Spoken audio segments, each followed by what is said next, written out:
Hey guys, tonight we begin with the surprisingly busy and occasionally ridiculous life of Paleolithic humans. What activities filled the days of cavemen? Seems there was more to it than just scenes of rocks breaking and the discovery of fire. Before you settle in, please take a moment to like the video and subscribe if you truly appreciate my content. I'd love to hear from you in the comments about where you're watching from and what time it is for you. It's truly captivating to witness the diverse individuals coming together from every corner of the globe. Now, lower the lights. Perhaps switch on a fan for a gentle background noise. Let's smoothly transition into tonight's experience together. A typical day for a caveman started at daybreak, or just a bit earlier, influenced by the strength of the wind or the sound of a nearby cough. Historically, many individuals rested on animal hides or directly on compacted soil, occasionally adding a layer of dried grass or leaves for extra comfort. You likely rested close to a fire, not just for the atmosphere, but for warmth and to ward off insects and predators. Staying close to the group was essential. Otherwise, you might find yourself waking up with a foot gone.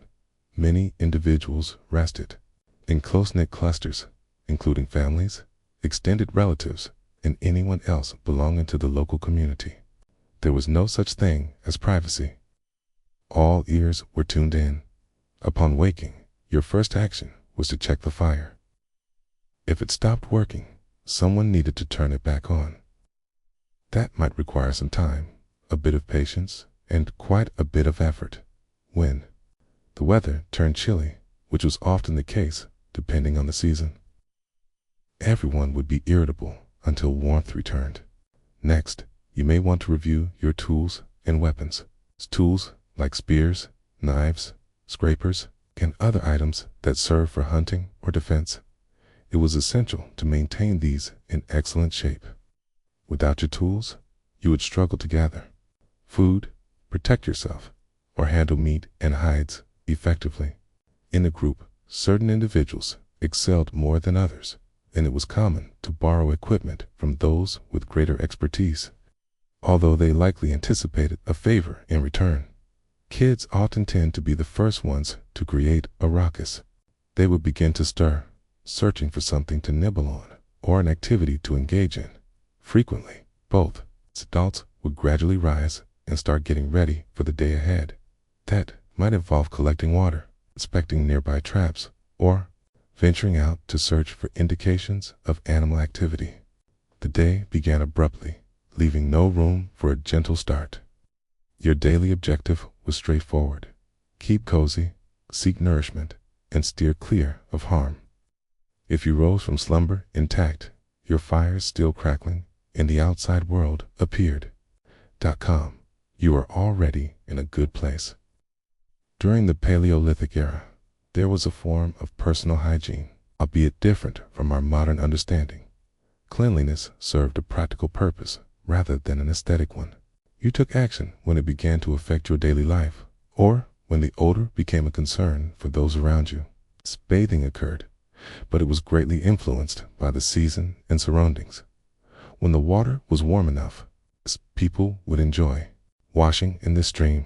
Otherwise, tidying up could mean using leaves to brush away dirt, scooping up sand, or, on the rarest of occasions, indulging in the luxury of animal fat. Indeed, using fat for skin scrubbing may seem unusual, but it also provided benefits like warmth and protection against insects. The situation with the teeth was quite different. While toothbrushes were absent, individuals resorted to chewing on fibrous sticks or bones to maintain their dental hygiene.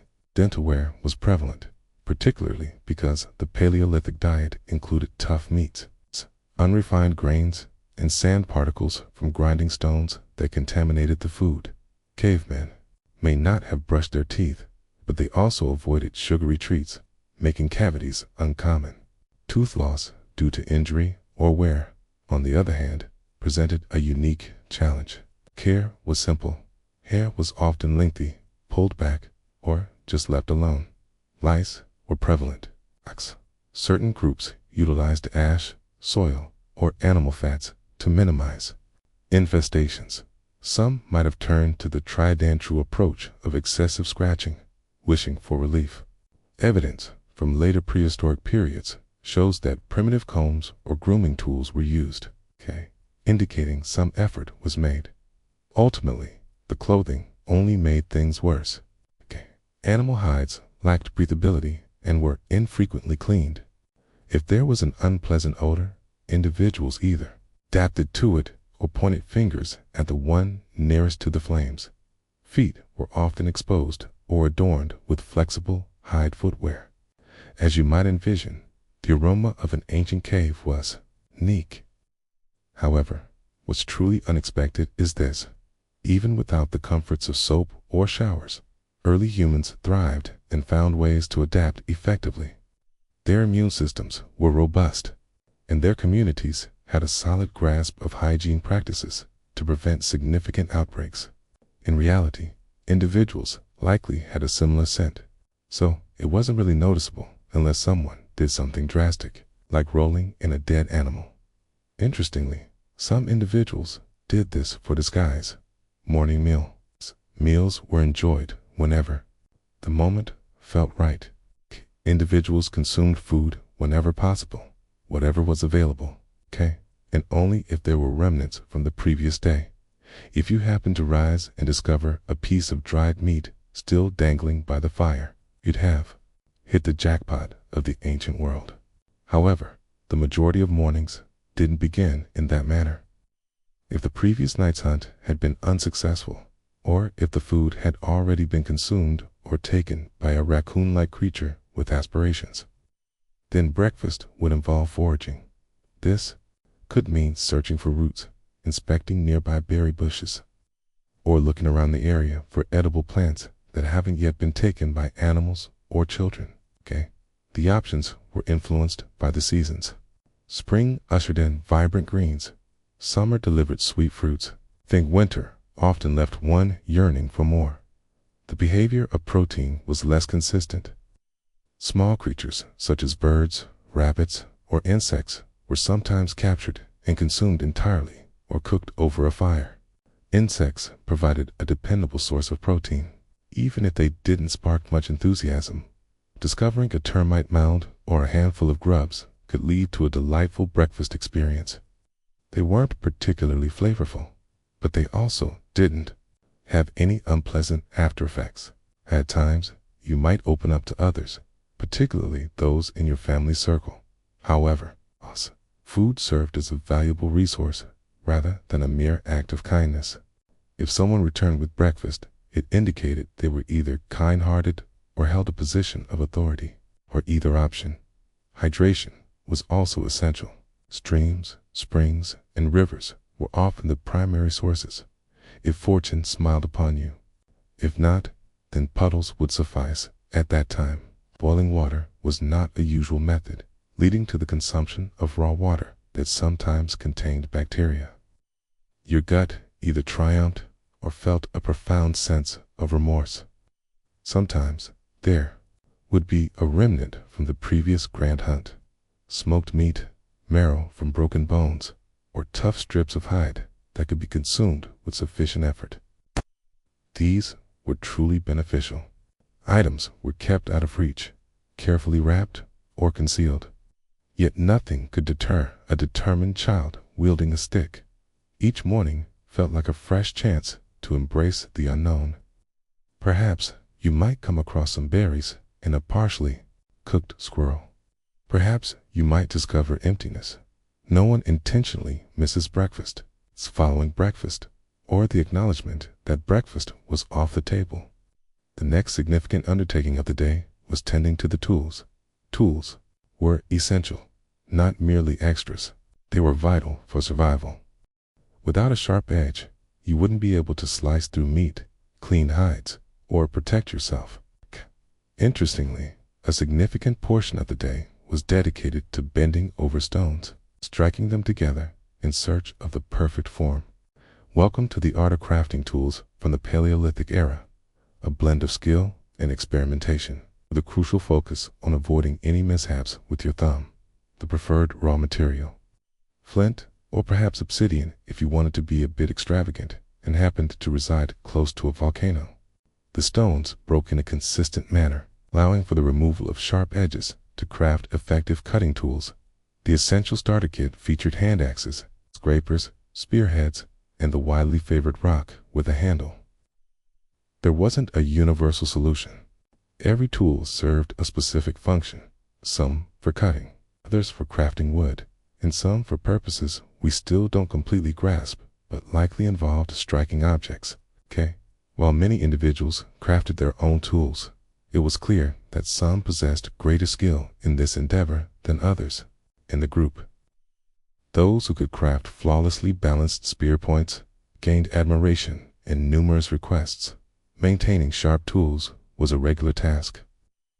A blunt edge was essentially ineffective and, even more concerning, hazardous. You might end up causing harm or just losing valuable time. Stones underwent daily grinding, flaking, and testing. Indeed, there were times when I dedicated 2 hours to creating something that fell apart after just 2 minutes of use. You embraced the challenge and began anew. Toolkits were frequently handed down, exchanged, or sometimes taken without permission. If you misplaced yours, it wasn't just a source of embarrassment. You were in quite a predicament. It always seemed that when you were unprepared, that was precisely when a creature with claws would appear. Every now and then, inspiration struck. One could attach a stone to a stick using animal sinew and refer to it as a hammer. Others found bone tools that are adaptable, easy to handle, and ideal for intricate work. These advancements laid the groundwork for future technological breakthroughs. Even if their creators were primarily focused on improving efficiency in cutting. With the tools prepared and the breakfast situation sorted out, it was finally time to dive into the main event. The pursuit, hunting in the Paleolithic era, was a communal activity. The entire team came together, with nearly every capable member participating, along with one individual who primarily offered helpful guidance, like go left, and that's not a deer. Big creatures were the ultimate prize. Large creatures like mammoths, bison, and wild horses, anything substantial enough to sustain the whole group for a week, were deemed worth the gamble. However, they also posed a threat. Comets were not merely idle, waiting to be hunted. They moved quickly, with great weight, showing no tolerance for the bare-skinned creatures wielding their wooden implements. Organizing a hunt required true teamwork. Scouts ventured forth to locate the herds. Some set up snares, concealed pits, draped with foliage, strategic bottlenecks by the water, or even daunting cliffs if the team was in the mood for a daring challenge. Then arrived the surprise attack, shouting, tossing spears, and plenty of sprinting. The expectation was that something significant would happen, ideally before anyone in your group did. When it comes to smaller game like deer, boars, or rabbits, the approach was simpler. Weapons like spears and clubs, along with strategic ambushes, were employed. Traps and snares were beneficial as well, particularly for individual or small group hunters. Caver, even with the smaller creatures, complications arose. One wrong move, and there you were, darting after a pig through the forest, attempting to convey to your friends just how close you were to catching it. At times, the group returned triumphant, hauling meat, bones, and tales of their glory. At times, they returned with nothing but bruises and justifications. The change in the wind was a well-liked one, so was pointing fingers at whoever sneezed during the ambush. Meat was more than sustenance.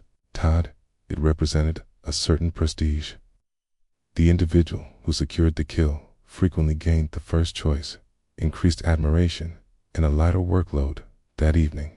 However, sharing remained a frequent practice. Your group was essential, and severing ties over dinner created uncomfortable pauses by the flames. Hunting was more than mere survival. It involved collaboration, taking chances, and strategizing on the fly, all while avoiding being trampled. Not everyone in the Paleolithic era pursued mammoths. Some individuals had a more straightforward role, discovering items that posed no resistance.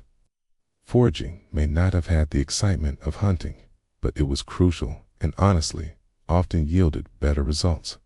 You might not always succeed in hunting a deer, but chances were good that you'd stumble upon a berry bush.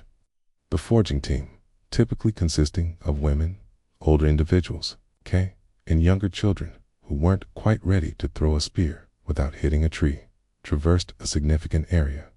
They looked for edible plants, berries, nuts, roots, seeds, mushrooms, and anything else that brought satisfaction instead of disappointment. Understanding what was safe to consume came from experience, experimentation, and, regrettably, the rare funeral. Foragers created detailed mental maps of their surroundings. They recalled the valleys rich in tubers, the trees that yielded the finest nuts, the plants that appeared edible but were certainly not. They shared this wisdom with great care. Confusing a safe route with a toxic one could transform your afternoon treat into a crisis. However, it wasn't entirely secure in leisurely times. Foragers encountered wildlife as well, competing with birds, squirrels, or even bears for berries was a genuine challenge, and accidentally stepping into a wasp nest while reaching for honey was a lesson learned the hard way, never to be repeated willingly. Gathering food also involved juggling multiple tasks. As individuals gather food, they may also pick up firewood, feathers, bark, or herbs for medicinal purposes. Children accompanied us, picking up new skills, and sometimes attempting to munch on things that weren't meant for them. You monitored them closely, making sure not to lose sight of anyone while debating whether that mushroom appeared unusual this time. The food collected was frequently more dependable than the meat obtained through hunting. Plants stay put, nuts are harmless, and with good timing. A day's gathering can sustain the group for multiple meals, or at least offer some snacks during unsuccessful hunts. The foragers were the unsung champions of the community. They were quite subtle. They kept it humble. However, when the hunting party came back without any game, it was the gatherers who provided the meal. Fire was the one element that made life in the Paleolithic era somewhat bearable. Fire prepared your meals, provided warmth, warded off threats, and illuminated your surroundings after dark. Without it, your chances of thriving diminished quickly. That's the reason each group followed an unspoken guideline to keep the flame alive. Typically, it was the person who had the roughest day who ended up being assigned to fire duty. This involved monitoring the flames, adding wood as needed, and sometimes feeling a surge of anxiety if the wind changed or the coals appeared to faint. It may not have been luxurious, but it was necessary. Skipping breakfast might be an option for you. You could struggle through a challenging hunt. What if the fire were to extinguish? That was quite the collective crisis. Igniting a fire from nothing was quite a challenge. It included tools that create heat through friction, such as fire drills or by spinning sticks against dry wood. If your hands were chilly or your material wet, you might find yourself waiting endlessly for a small spark to grant you some relief. This is why numerous groups aim to maintain a continuous fire, even while relocating their camp. In certain instances, an individual would transport a glowing ember encased in moss or bark to maintain the fire's warmth during their journey. This individual had a singular responsibility, and the stress was undeniably intense. Gathering fuel was included in the agreement as well. Dry wood, kindling, animal dung, anything that could burn steadily without causing a commotion was suitable. Kids frequently assisted, but occasionally they returned with items that appeared to be fire hazards, yet were completely safe, such as damp logs or partially buried mushrooms. The upkeep of fire also fostered a sense of community. The fire was the heart of camp life. Individuals gathered around it, exchanged tales, shared meals, and debated whose responsibility it was to stay vigilant. The fire pit served as the original gathering space, though if someone dozed off while tending to it, it could spell disaster for everyone involved. No one received recognition for maintaining the warmth of the fire. However, if it were to go out, there would be no justifications. It's just a bunch of intense glares. In the phrase, "Guess who's igniting the night?" Surprisingly, not all prehistoric individuals resided in caves, despite what many might think. Finding a cave could be quite an adventure. Cozy refuge, shield from breezes, and sturdy enclosures. However, they weren't consistently accessible, particularly if other groups or wild creatures had already taken possession of them in a quest for comfort and security. Early humans constructed their own dwellings, building during the Paleolithic era focused more on functionality than on visual appeal. There were no plans, no designers, and definitely no community guidelines. The primary objective was straightforward: block out the elements and embrace the company. If you resided in a place lacking suitable caves, you likely constructed huts or shelters using wood, bones, mud, grass, and any other materials available. To you, a sturdy structure made of branches or large bones would be tied together with animal tendons or vines, then enveloped in hides, bark, or compacted earth. The outcome: an uneven setup that offered marginally better protection than being outdoors. The construction was a collaborative endeavor. One individual grasped the sticks, another focused on the tying, while a third lingered nearby, feigning expertise in the task at hand. No one was taken aback when it fell apart midway. You simply grabbed it once more and gave it another go, this time with added determination. The weather consistently posed challenges. Rain transformed the dirt floors into slippery mud pits. The wind might tear away the coverings, as if nature were attempting to refresh the space. Snow overwhelmed unprotected shelters, causing significant damage.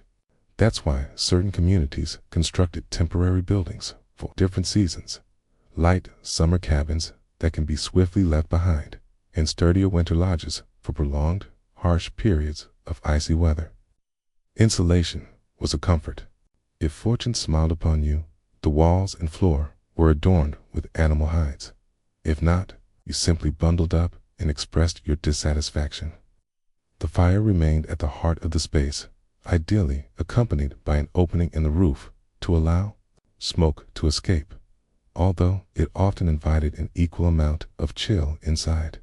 Home furnishings: not quite. A sturdy rock to rest upon, a smooth spot for a quick snooze, and perhaps a cozy stack of hides for a good night's sleep. Comfort was a cozy nook free from chilly breezes and a ceiling that remained dry. Despite having few resources, ancient people successfully created functional dwellings. They may not have been attractive, but they ensured your survival, kept you somewhat dry, and sometimes helped you stay on your feet during a windstorm. Parenting in the Paleolithic era lacked guides, podcasts, and certainly any baby strollers. From the moment a child enters the world, you find yourself tasked with the care of a tiny, vocal, and fragile being in an environment filled with dangers and obstacles, and you had to accomplish it without sacrificing your weapon or your peace of mind. The experience of childbirth was something that brought the community together: pleasant, chaotic, and hazardous. If you made it through, well done. The following obstacle has arrived: ensuring your child is cozy, nourished, and safe from the allure of the flames. They certainly did, often. Diapers were unavailable. Infants were wrapped snugly in natural materials, and dealing with spills was simply part of the routine. You quickly figured out that placing them on rocks was the best choice. Simplified tidying up. Mothers often nursed for extended periods, as baby formula was unavailable, and it was deemed impractical for toddlers to chew meat. Discipline was beneficial. If a child ventured to near a cliff, you wouldn't just put them in timeout. You seized them by the leg and shouted something like, "No falling." The pressure was intense, and it was crucial to quickly impart the safety regulations. Engaging with fire, pursuing wolves, or sampling unfamiliar berries were seen as valuable learning experiences, preferably before any mishaps occurred, such as explosions, burns, or vivid illusions. However, parenting in the Paleolithic era wasn't solely fraught with peril.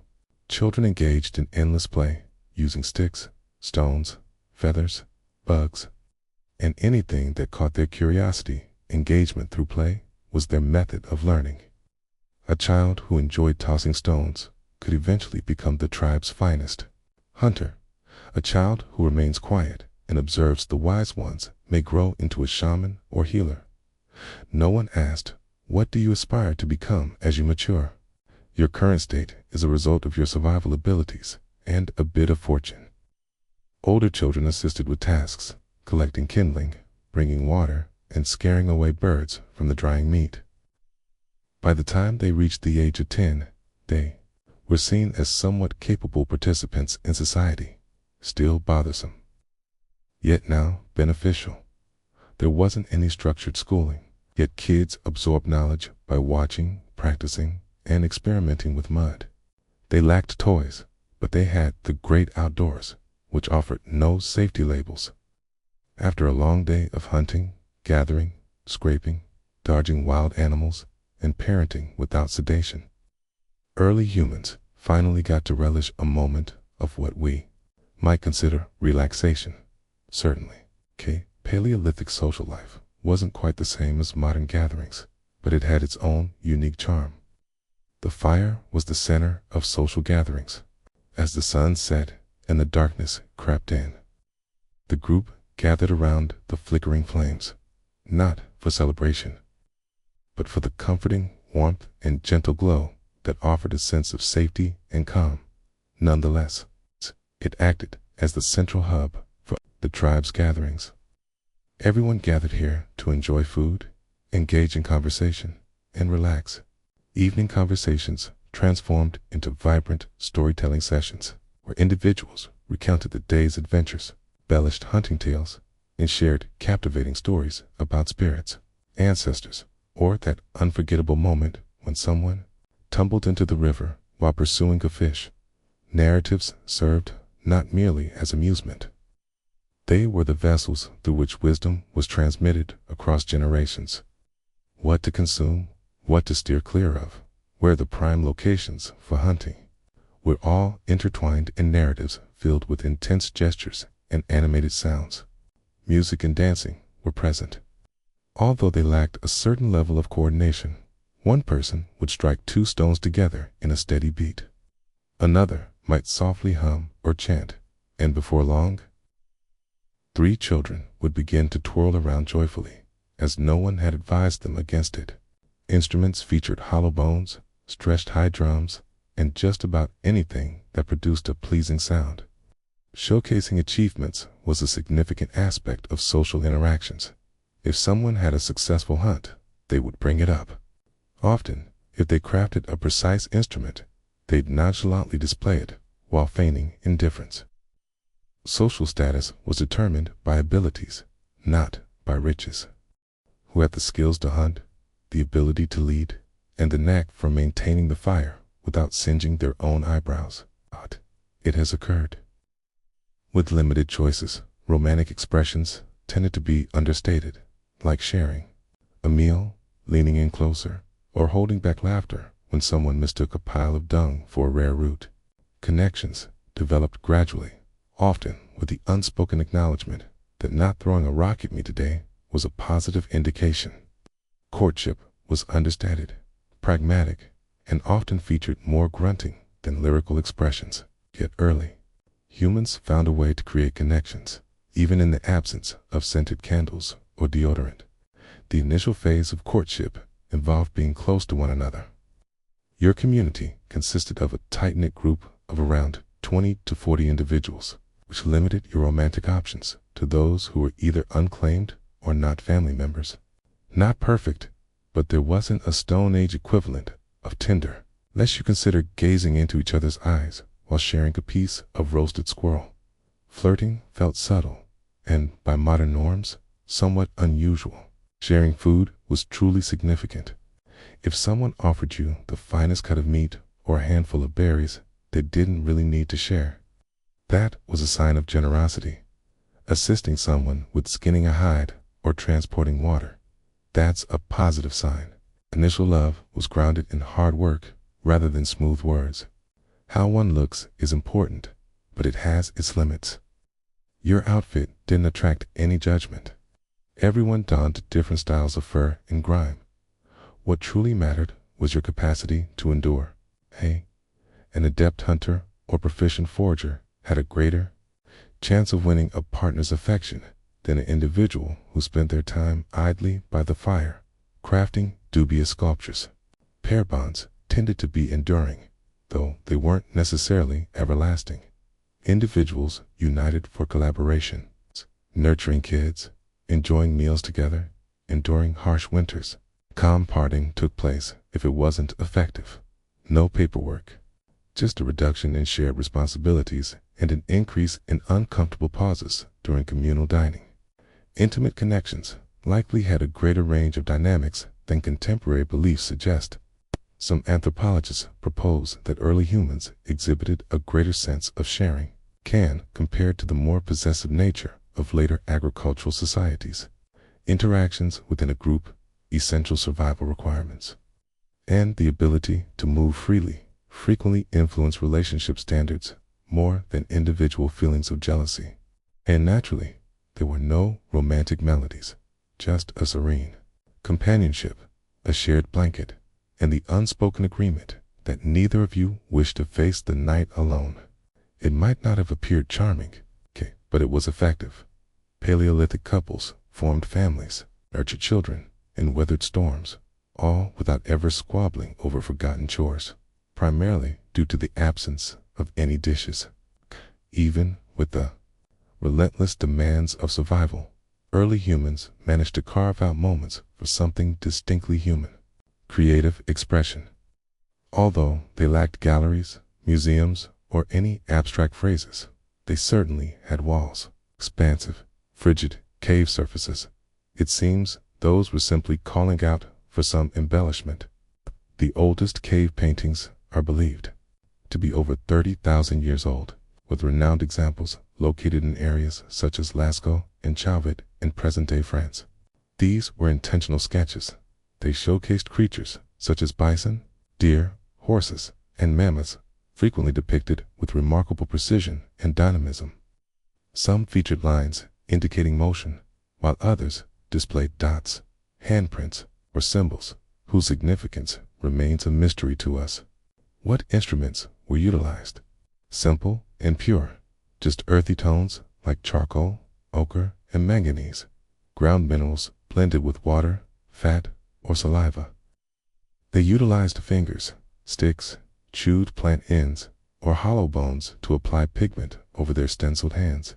Indeed, ancient humans developed airbrushing techniques well ahead of its appearance on motorcycles. What was the reason behind their choice to paint? It's uncertain for everyone. Perhaps it was the art of narration. Perhaps beliefs of a spiritual nature. Perhaps someone simply possessed a knack for arrangement, and no one ever advised them to cease. Some anthropologists think the art was linked to hunting rituals, serving as a means to invoke success or share wisdom about which animals to pursue and which to steer clear of. The artists likely toiled by the glow of firelight, nestled deep within caves in uninhabited spaces, suggesting they created art purely for the sake of creation, purely authentic, devoid of commercial interests or social media validation, just genuine human expression at its most fundamental level. Children probably participated as well. Some caves feature small handprints indicating that even the youngest were guided in leaving their imprint. Quite literally, although the identity of the first bison sketch artist remains a mystery, it's likely that someone was there expressing approval with grunts or providing critiques that weren't particularly useful. It's truly impressive that this art has endured, even when the huts have decayed and the fire pits have fallen apart. Those vibrant animals continued to race across the cave walls. Evidence shows that even 30,000 years ago, Humans required more than mere sustenance and protection. They were compelled to innovate. Perhaps they simply had a strong fondness for bison. Experiencing illness or injury during the Paleolithic era felt like taking a gamble with fate. Only the dice were crafted from bone and tended to show mostly unfavorable sides. Hospitals were non-existent. Antibiotics were absent. And urgent care was certainly not an option. If you experienced an injury, or an unexplained rash, the ideal outcome was that your body managed it effectively.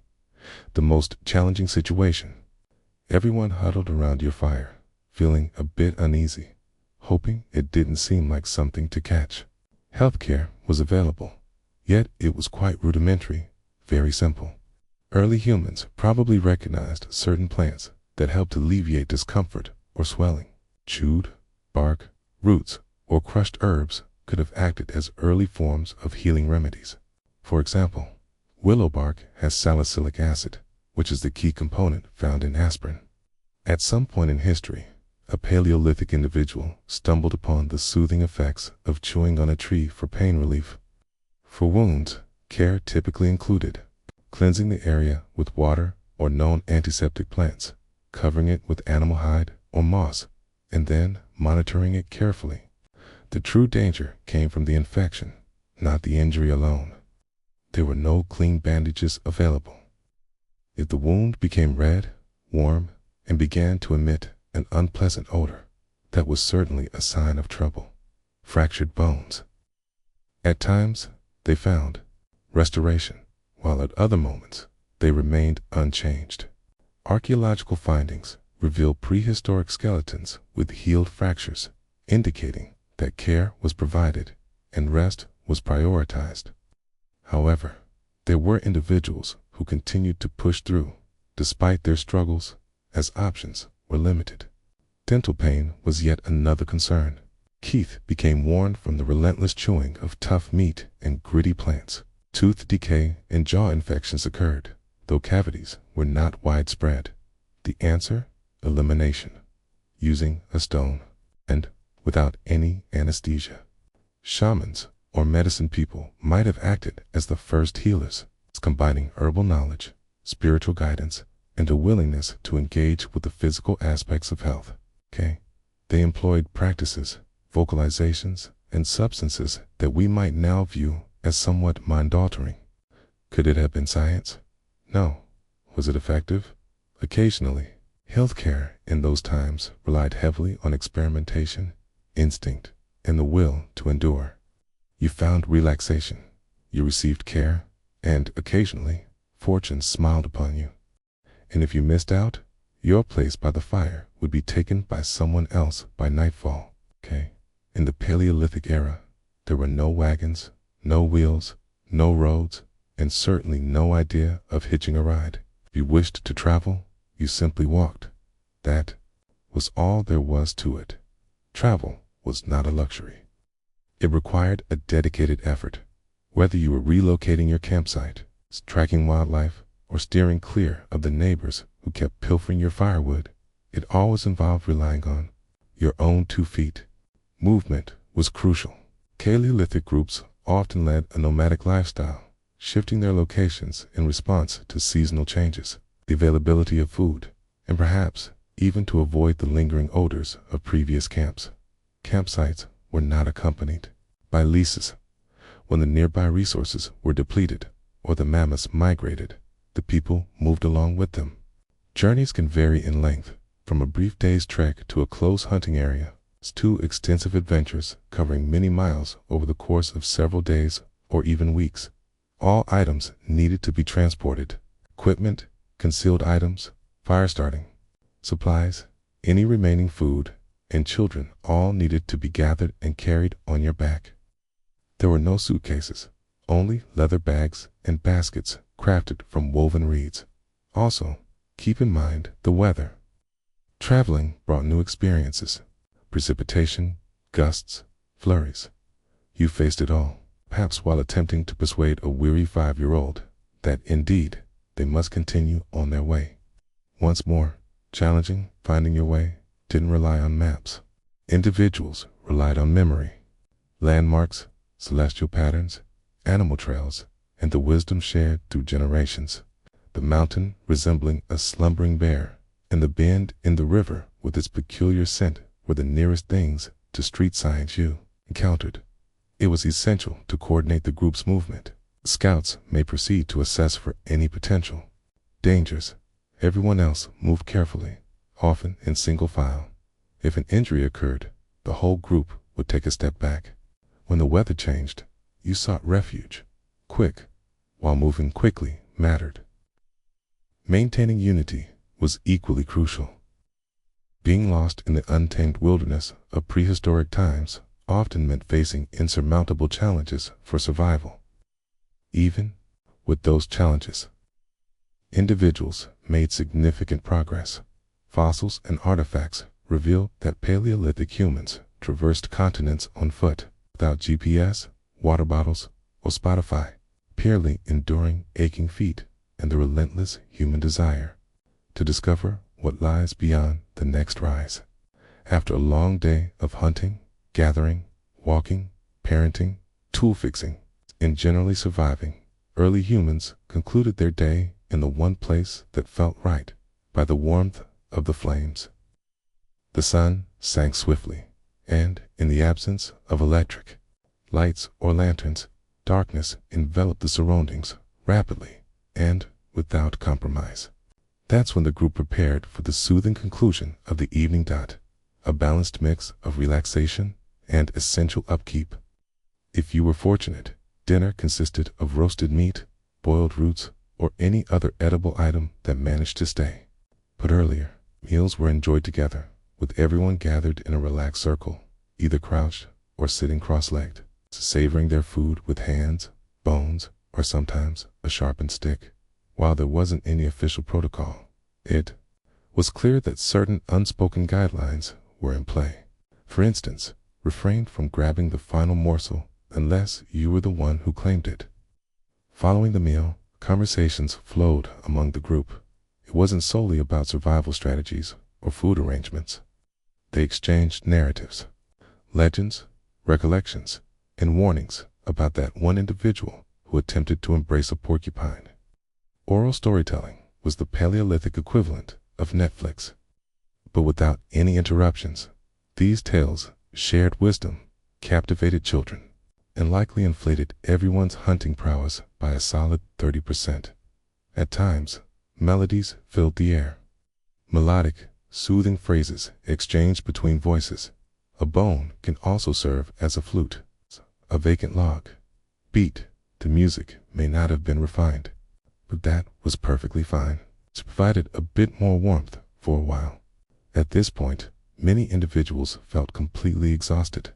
The day drained any chance for meaningful conversations. The little ones drifted off first, snuggled up beside their parents, or nestled in a cozy heap of furs. Grown-ups stayed by the flames, gazing as if the fire contained secrets waiting to be uncovered, or perhaps simply drifting away. Identical situation. Prior to resting, a person consistently ensured the fire was checked. The overlooked champion of the team. The flames appeared dim. They were nourished. When the breeze changed direction, adjustments were made to the barriers, and if someone overlooked it, they'd definitely be reminded right at the start of the day. In December 1938, two German scientists, Otto Hahn and Fritz Strassmann, bombarded uranium with neutrons, leading to astonishing and perplexing results. They had transformed more than just the element. It was divided. The discovery of nuclear fission was a groundbreaking moment. The news of the experiment spread across the global physics community with astonishing speed, although the implications remained theoretical. One thing was immediately evident. If fission could be managed and utilized, it could release an incredible surge of energy. And that sent shockwaves through the scientific community, particularly in the US due to Nazi Germany. It's housed some of the most brilliant physicists in the world, taking its initial stride towards a catastrophic weapon. Physicist Leo Szilard, a Hungarian Jew who had escaped Europe, quickly understood the gravity of the situation. If Hitler's scientists had developed an atomic bomb first, the world would have faced far more than just a loss in the war. It could miss out on what lies ahead. Together with fellow refugee Albert Einstein, Szilard penned a letter to President Franklin D. Roosevelt, cautioning that the Germans could be developing precisely that. Einstein put his signature on it. The letter arrived in October 1939, just under 2 months into the start of World War II. Roosevelt took his time before acting. Yet, he remained attentive to the situation. He established a committee to provide guidance on uranium matters. Funding came in gradually. Initially, the United States was not prepared to regard nuclear physics as a significant tool for warfare that would quickly transform. By 1941, the British had established the viability of the bomb. Japan launched an attack on Pearl Harbor. The United States had joined the conflict. What began as a slight worry quickly transformed into an urgent, critical challenge.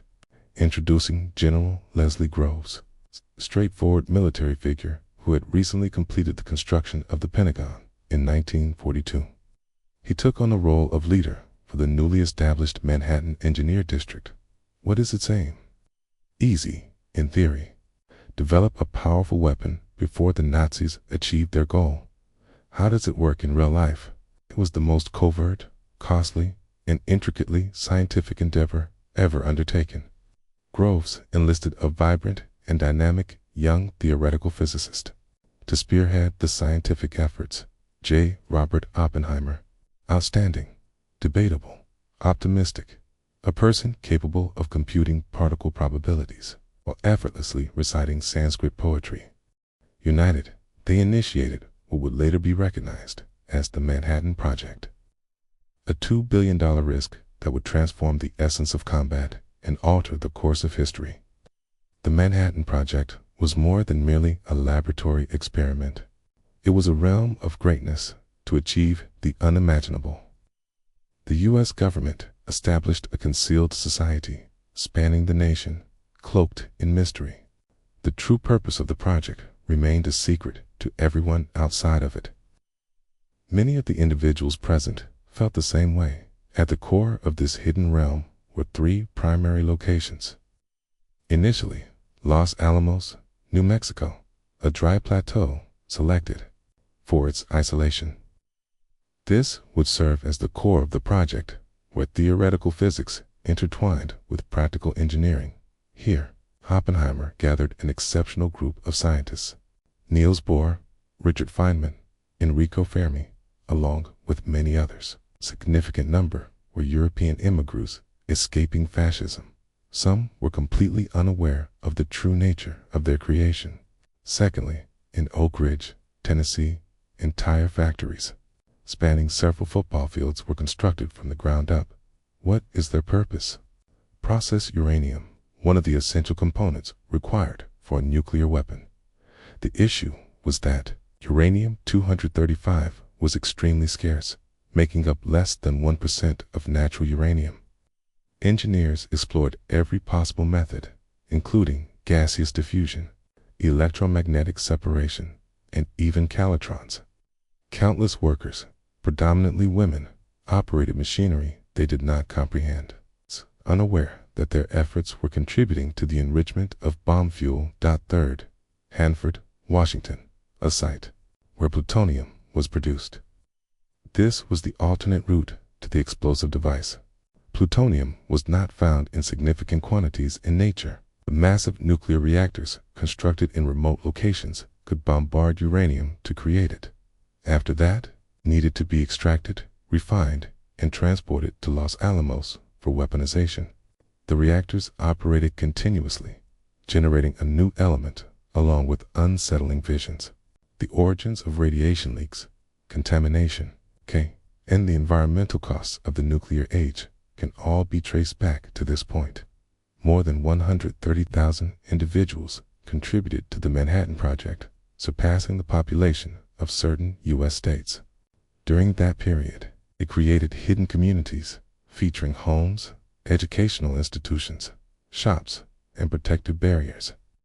Correspondence was restricted, conversations were overseen, and employees received only essential information. Even Vice President Harry Truman was unaware of the project until he assumed the presidency. This was more than a simple science project. It was a blend of machinery, authority, administration, and profound humanity. Individuals experienced love, welcomed new life, faced mishaps, encountered monotony, and ultimately passed away, all for the sake of a creation they couldn't define. The initiative had transformed into a concealed aspect of America, gradually progressing, day by day, towards the creation of the most lethal weapon ever conceived. J. Robert Oppenheimer was far from an ordinary military contractor. He was far from the conventional image of a scientist. Brilliant, unpredictable, noble, and profoundly thoughtful. Oppenheimer was fluent in 6 languages, referenced the Bhagavad Gita, and had a penchant for smoking. He possessed a quick wit, delicate constitution, and a remarkable talent for unraveling theoretical conundrums that left others baffled. To many, he appeared more like a poet than a physicist, yet, in times of pressure, he was the essential force that unified Los Alamos. Chosen as the scientific director of the Manhattan Project by General Groves, Oppenheimer swiftly demonstrated that he was far more than merely an academic. He possessed a natural insight into human behavior and political dynamics. He had a remarkable ability to foster loyalty and navigate complex personalities, a significant achievement given that he collaborated with some of the brightest minds on the planet, each possessing a Nobel Prize-level intellect and a formidable reputation. However, he also possessed a shadowy aspect.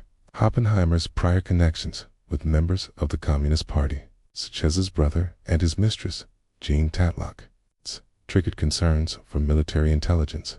Groves dismissed the objections and forged ahead with Oppenheimer regardless, but the file on him was substantial and continued to grow. Nevertheless, Oppenheimer's talent for envisioning the transformation of theoretical physics into tangible machinery rendered him essential. At Los Alamos, he guided with a blend of charm and fixation, frequently getting only a few hours of rest each night.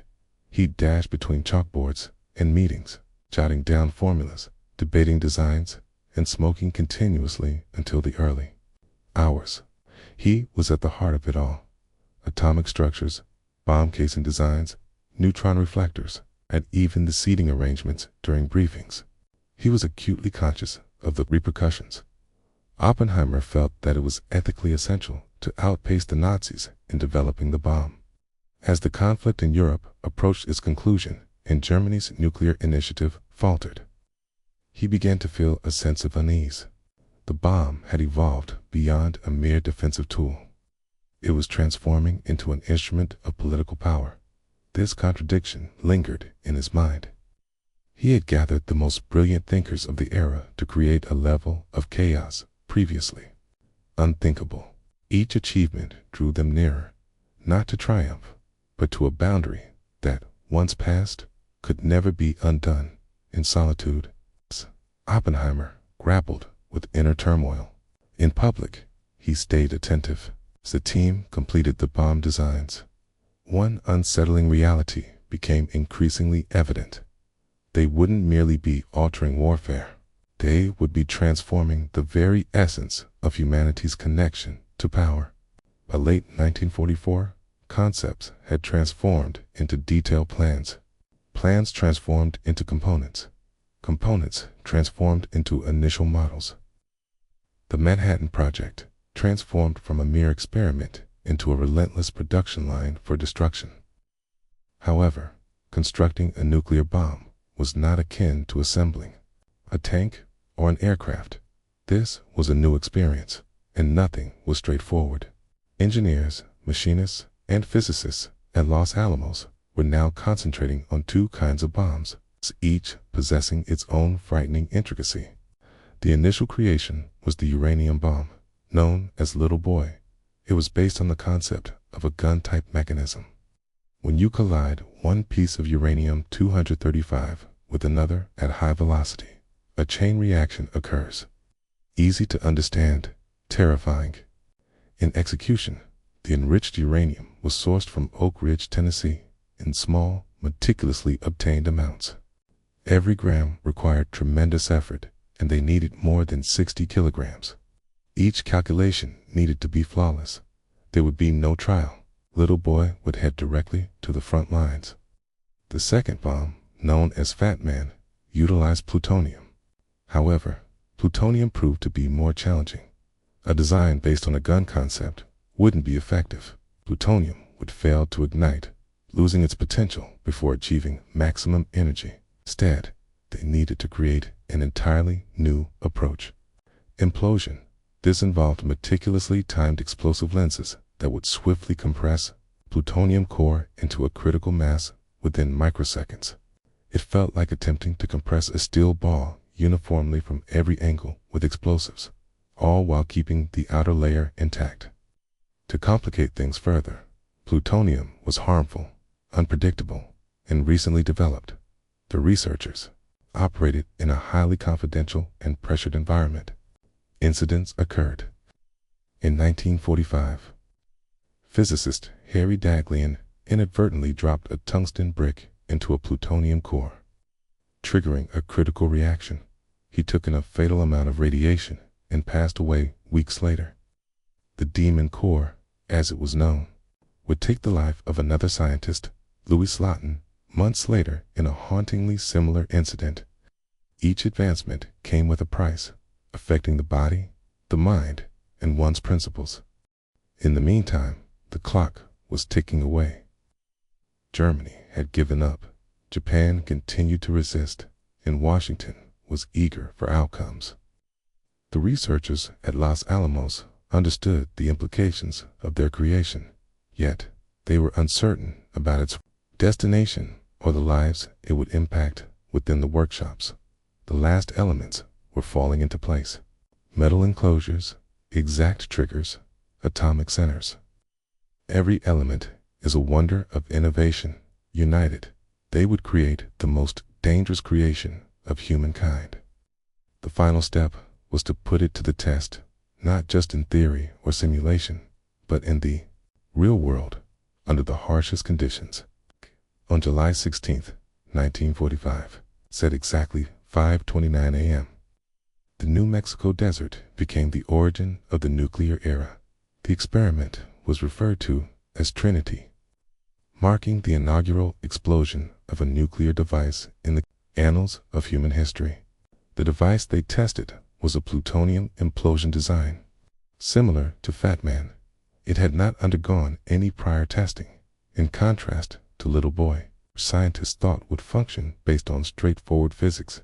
Fat Man's intricate implosion mechanism rendered it uncertain. It might not succeed, it could dwindle away, or it might wreak havoc on everything nearby. The atmosphere was charged with stress. Oppenheimer, Groves, and countless scientists assembled at vantage points far from the explosion site. Numerous individuals donned welding goggles. Some had sunscreen spread across their faces, anticipating it would shield them from the mysterious light that was about to emerge. Some placed wagers on whether the explosion would set the sky ablaze. It may seem ridiculous now, but at that time, they truly had their doubts.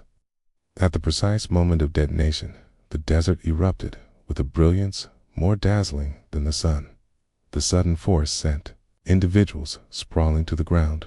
The warmth was detectable from over 10 miles away. A mushroom cloud ascended 40,000 feet into the atmosphere. The world around felt like it was taking a moment to breathe. One observer noted it felt like witnessing the dawn of creation. Another remarked it was as if the very depths of despair had been unleashed. Oppenheimer remained silent. He softly recited a line from the Bhagavad Gita, "Now I am become death, the destroyer of worlds." The test went exceptionally well, an astonishing, inescapable triumph. It was confirmed that the United States now held a weapon capable of obliterating entire cities in mere seconds. However, it also signified the start of a deep ethical reflection. Images were captured. Measurements have been noted. At ground zero, a glassy substance known as trinitite was created from the sand. However, what stayed with me the most wasn't the scientific data. It was peaceful stillness. Wow, and the lingering realization that humanity had stepped over a line that could never be undone. The details of the tests were closely guarded. While at the Potsdam Conference in Germany, President Truman received a message that was coded. The little one has arrived. The conflict continued to unfold in the Pacific. Japan was still holding out. So, what's next? The United States possessed the capability of total destruction. The question was never about whether they would utilize it. It was the place and the time. Just weeks after the Trinity test, the once theoretical nightmare transformed into a chilling reality. The United States possessed 2 operational bombs and faced a crucial choice ahead. On August 6, 1945, a B-29 bomber, known as Enola Gay, took flight from Tinian Island. What does it carry? Little boy, the atomic bomb. The goal, Hiroshima, a city of strategic significance, yet brimming with everyday people. At 8:15 a.m., the device was deployed. Just 43 seconds later, the sky burst into a spectacular display. The blast flattened an area of 5 square miles within the city. Temperatures soared to an astonishing 7,000 degrees Fahrenheit at the epicenter. More than 70,000 individuals lost their lives in an instant, either vaporized or crushed. Flames blazed fiercely. Survivors, weary and disoriented, navigated a haunting terrain of mangled metal and soot.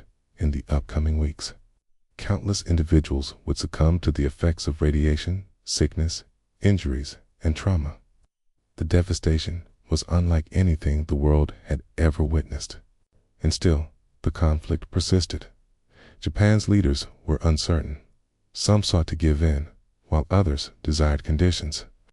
The U.S., viewing silence as defiance, readied a follow-up action.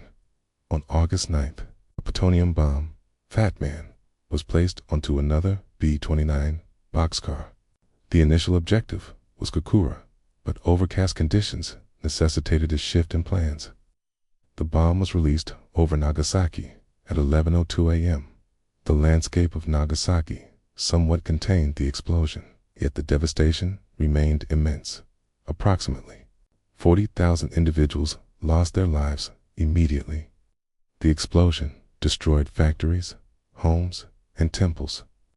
In the days that followed, countless individuals would face the devastating effects of burns, trauma, and radiation. Within hours, the Japanese cabinet convened in chaos. The Emperor Hirohito took action himself.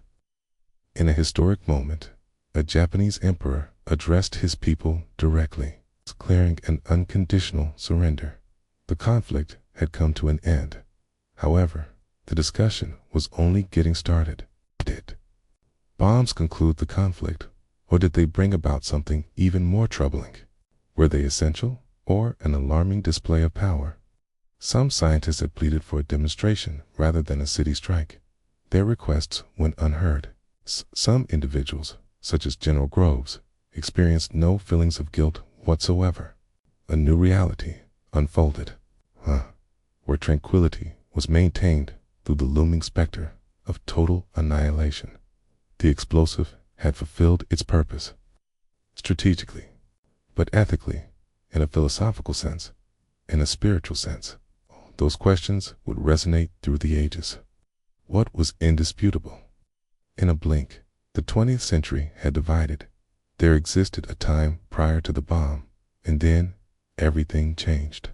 Thereafter, the mushroom clouds had just begun to dissipate when the world, particularly those affected, started to grapple with the enormity of the events that had unfolded. At Los Alamos, the festivities were subdued. Indeed, the device had functioned as intended. Indeed, the conflict had come to an end. Yet, the extent of destruction left even its creators in shock.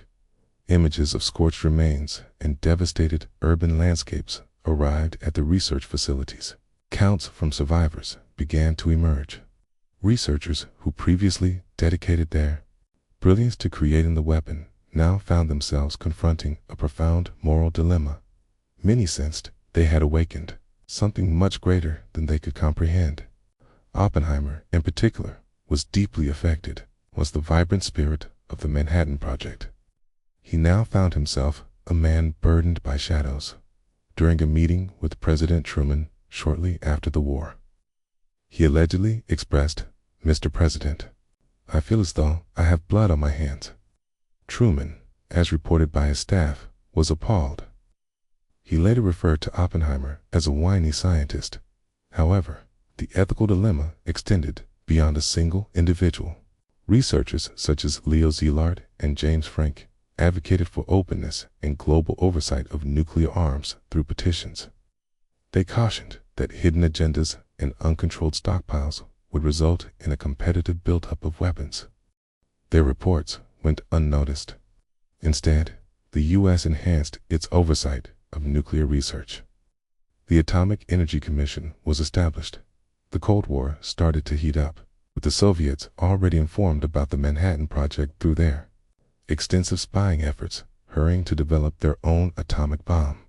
At the same time, numerous workers involved in the Manhattan Project, particularly at Oak Ridge and Hanford, started to discover, frequently for the first time, the significance of their contributions. Some felt a sense of pride, while others were filled with dread. The community was divided as well. American newspapers celebrated the conclusion of the conflict. However, gradually, visuals of Hiroshima and Nagasaki started to emerge. Inquiries ensued. Was there an alternative path for Japan's surrender? Were both bombs truly essential? Was this retribution or fairness? And then arrived the truth of radiation. Those who endured the bombings, referred to as habikisha, faced severe burns, cancers, miscarriages, and enduring stigma throughout their lives. Research on the aftermath has commenced. The lasting impact wasn't solely on the body. It echoed through generations. Genetic harm, congenital anomalies, emotional distress. The conflict was over, yet the aftermath was just starting to unfold. The Manhattan Project accomplished its objective, yet it also bequeathed a legacy filled with grief, mystery, and moral ambiguity that would characterize the nuclear era.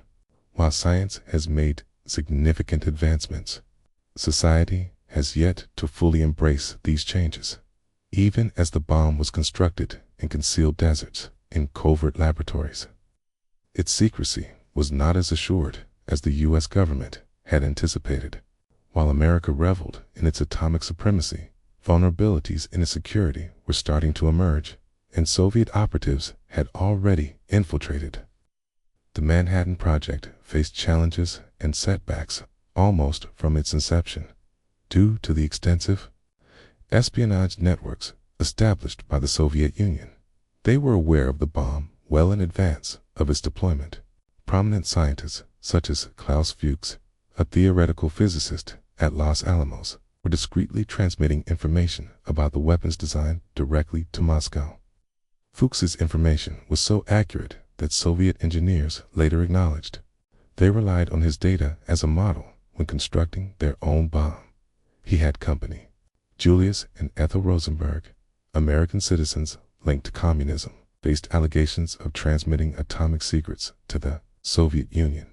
Their eventual trial and execution in 1953 stunned the nation and turned into one of the most debated moments in Cold War history. Whether they were scapegoats or true traitors is still up for discussion, but the conclusion was evident. The nuclear genie had escaped, no longer confined to a single nation's control. But in 1949, only 4 years following the events in Hiroshima, the Soviet Union successfully detonated its inaugural atomic bomb. It occurred more swiftly than many American officials had anticipated. The world had transformed into a landscape dotted with multiple nuclear powers, and the competition for supremacy had officially begun. The dominance of America, in terms of unparalleled devastation, endured for no more than 5 years. A different era of conflict emerged. Not of conflict, but of strategic maneuvering. Countries now possessed armaments capable of erasing entire urban areas in an instant. The dynamics of disagreement transformed. Success was no longer determined by the size of one's army. It referred to those who could endure a nuclear first strike or unleash a more devastating response in retaliation. Upon returning to the U.S., anxiety intensified. Commitments to allegiance, thorough investigations, congressional inquiries, the fear of communism. Researchers who were once celebrated as national champions faced accusations, were blacklisted, and subjected to intense questioning. Oppenheimer, known as the father of the bomb, faced a humiliating hearing that resulted in the loss of his security clearance, revealing the significant shift in the political landscape. The weapon had secured a victory, yet it had also sparked a fresh conflict, chillier, more cerebral, and endlessly more perilous. From the research facilities of Los Alamos to the harsh conditions of Siberian gulags, a transformative period was unfolding, a place dominated by quietness, doubt, and watchfulness, and the looming danger of complete destruction would always be close at hand. The Manhattan Project, concluded in 1946, yet its influence continues to resonate. It transformed the world. In terms of science, military strategy, political dynamics, and ethical considerations, in numerous aspects, it marked the dawn of a new age. The project represented a groundbreaking milestone in scientific progress. It demonstrated that theoretical physics has the potential to influence global occurrences, showing that fundamental research can evolve into significant strength. The same principles that divided atoms would later fuel nuclear energy, steer space exploration, and enhance medicine. Nuclear physics emerged as a fundamental pillar of contemporary science. Conversely, it cast a lasting gloom over humanity. The creation of nuclear weapons didn't merely conclude a conflict. It transformed the very concept of tranquility. For the first time ever, humanity had developed something capable of completely erasing its own existence. That unsettling prospect has lingered over every global conflict since. The idea of mutually assured destruction emerged as a distorted foundation of Cold War diplomacy. Formidable nations, heavily armed, caught in a deadlock where any aggressive move could spell disaster for humanity. The Manhattan Project ignited an international competition for weaponry. The United States, the Soviet Union, followed by Britain, France, China, India, Pakistan, Israel, and later North Korea, each created their own nuclear weapons. What started as a risky attempt to halt Nazi Germany evolved into a model for worldwide military expansion. Despite its destructive power, the bomb has been deployed in warfare on just 2 occasions. That fact alone is both unsettling and impressive. It presents an intriguing contradiction. The bomb represents the pinnacle of destructive power, and its terrifying nature might be the exact reason it has not been deployed. Since the Manhattan Project has left lasting impacts on our culture. In cinema, storytelling, and philosophical thought, it prompted a challenge to the boundaries of advancement. Is it possible for science to thrive in the absence of conscience? Is it possible to disconnect knowledge from accountability? Figures such as Oppenheimer stand as symbols of that complex struggle, embodying neither pure villainy nor heroism, but rather the essence of humanity, entangled in the interplay of brilliance and guilt, ambition and regret. In 1965, he reflected, "Today, the impact of the Manhattan Project continues, evident in weapon stockpiles, non-proliferation treaties, a climate of deterrence and the fragile peace maintained by the fear of nuclear conflict. The bomb concluded a global conflict, yet it also initiated a new chapter. One that is both enduring and delicate, where the destiny of the planet can depend on a mere button press. In ancient Mesopotamia, clothing was more than mere coverage. It served as a powerful expression of one's identity. Your attire was a reflection of your social standing, profession, gender, and even your relationship with the divine. Fashion in this context was a complex language, and all individuals, from the highest rulers to the lowest servants, were required to adhere to it. The ancient civilizations of Sumer, Akkad, Babylon, and Assyria established unique clothing hierarchies. For men, clothing varied from basic wool or flax skirts to intricately fringed long robes. These robes represented a mark of distinction. The greater the layers, pleats, and embroidery, the stronger your perceived influence became. Royalty and nobility frequently preferred cloaks colored with luxurious dyes, rich reds, purples, and indigos sourced from rare minerals and plants. These dyes were not only visually captivating, but they also came with a high production cost, making their wear a bold statement of wealth and power. The clothing worn by women carried significant meaning. Elite women donned exquisitely crafted gowns that elegantly draped diagonally over their bodies, frequently leaving one shoulder exposed. Decorative fringes along the hems appeared frequently. Jewelry was crucial. Gold necklaces, lapis lazuli earrings, and carnelian beads served not just to elevate beauty, but also to represent divine favor or noble heritage. Bracelets, anklets, and hairpieces showcased a blend of spiritual significance and indications of marital status. Even hairstyles were thoughtfully planned. Men from Mesopotamia cherished their beards, often curling, oiling, and crimping them into elaborate designs. Beards represented more than mere facial hair. They symbolized strength and knowledge. Women, on the other hand, adorned their hair with buns, braids, and intricate rolls. Wigs were donned by individuals of all genders during ceremonial events or by the elite to display sophistication. Fragrances and beauty products completed the perfect touch. Oils infused with myrrh or cedar were often applied to the skin for their soothing properties.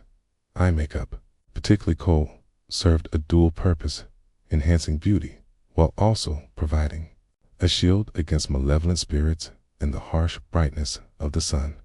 And let's not overlook footwear or the absence of it.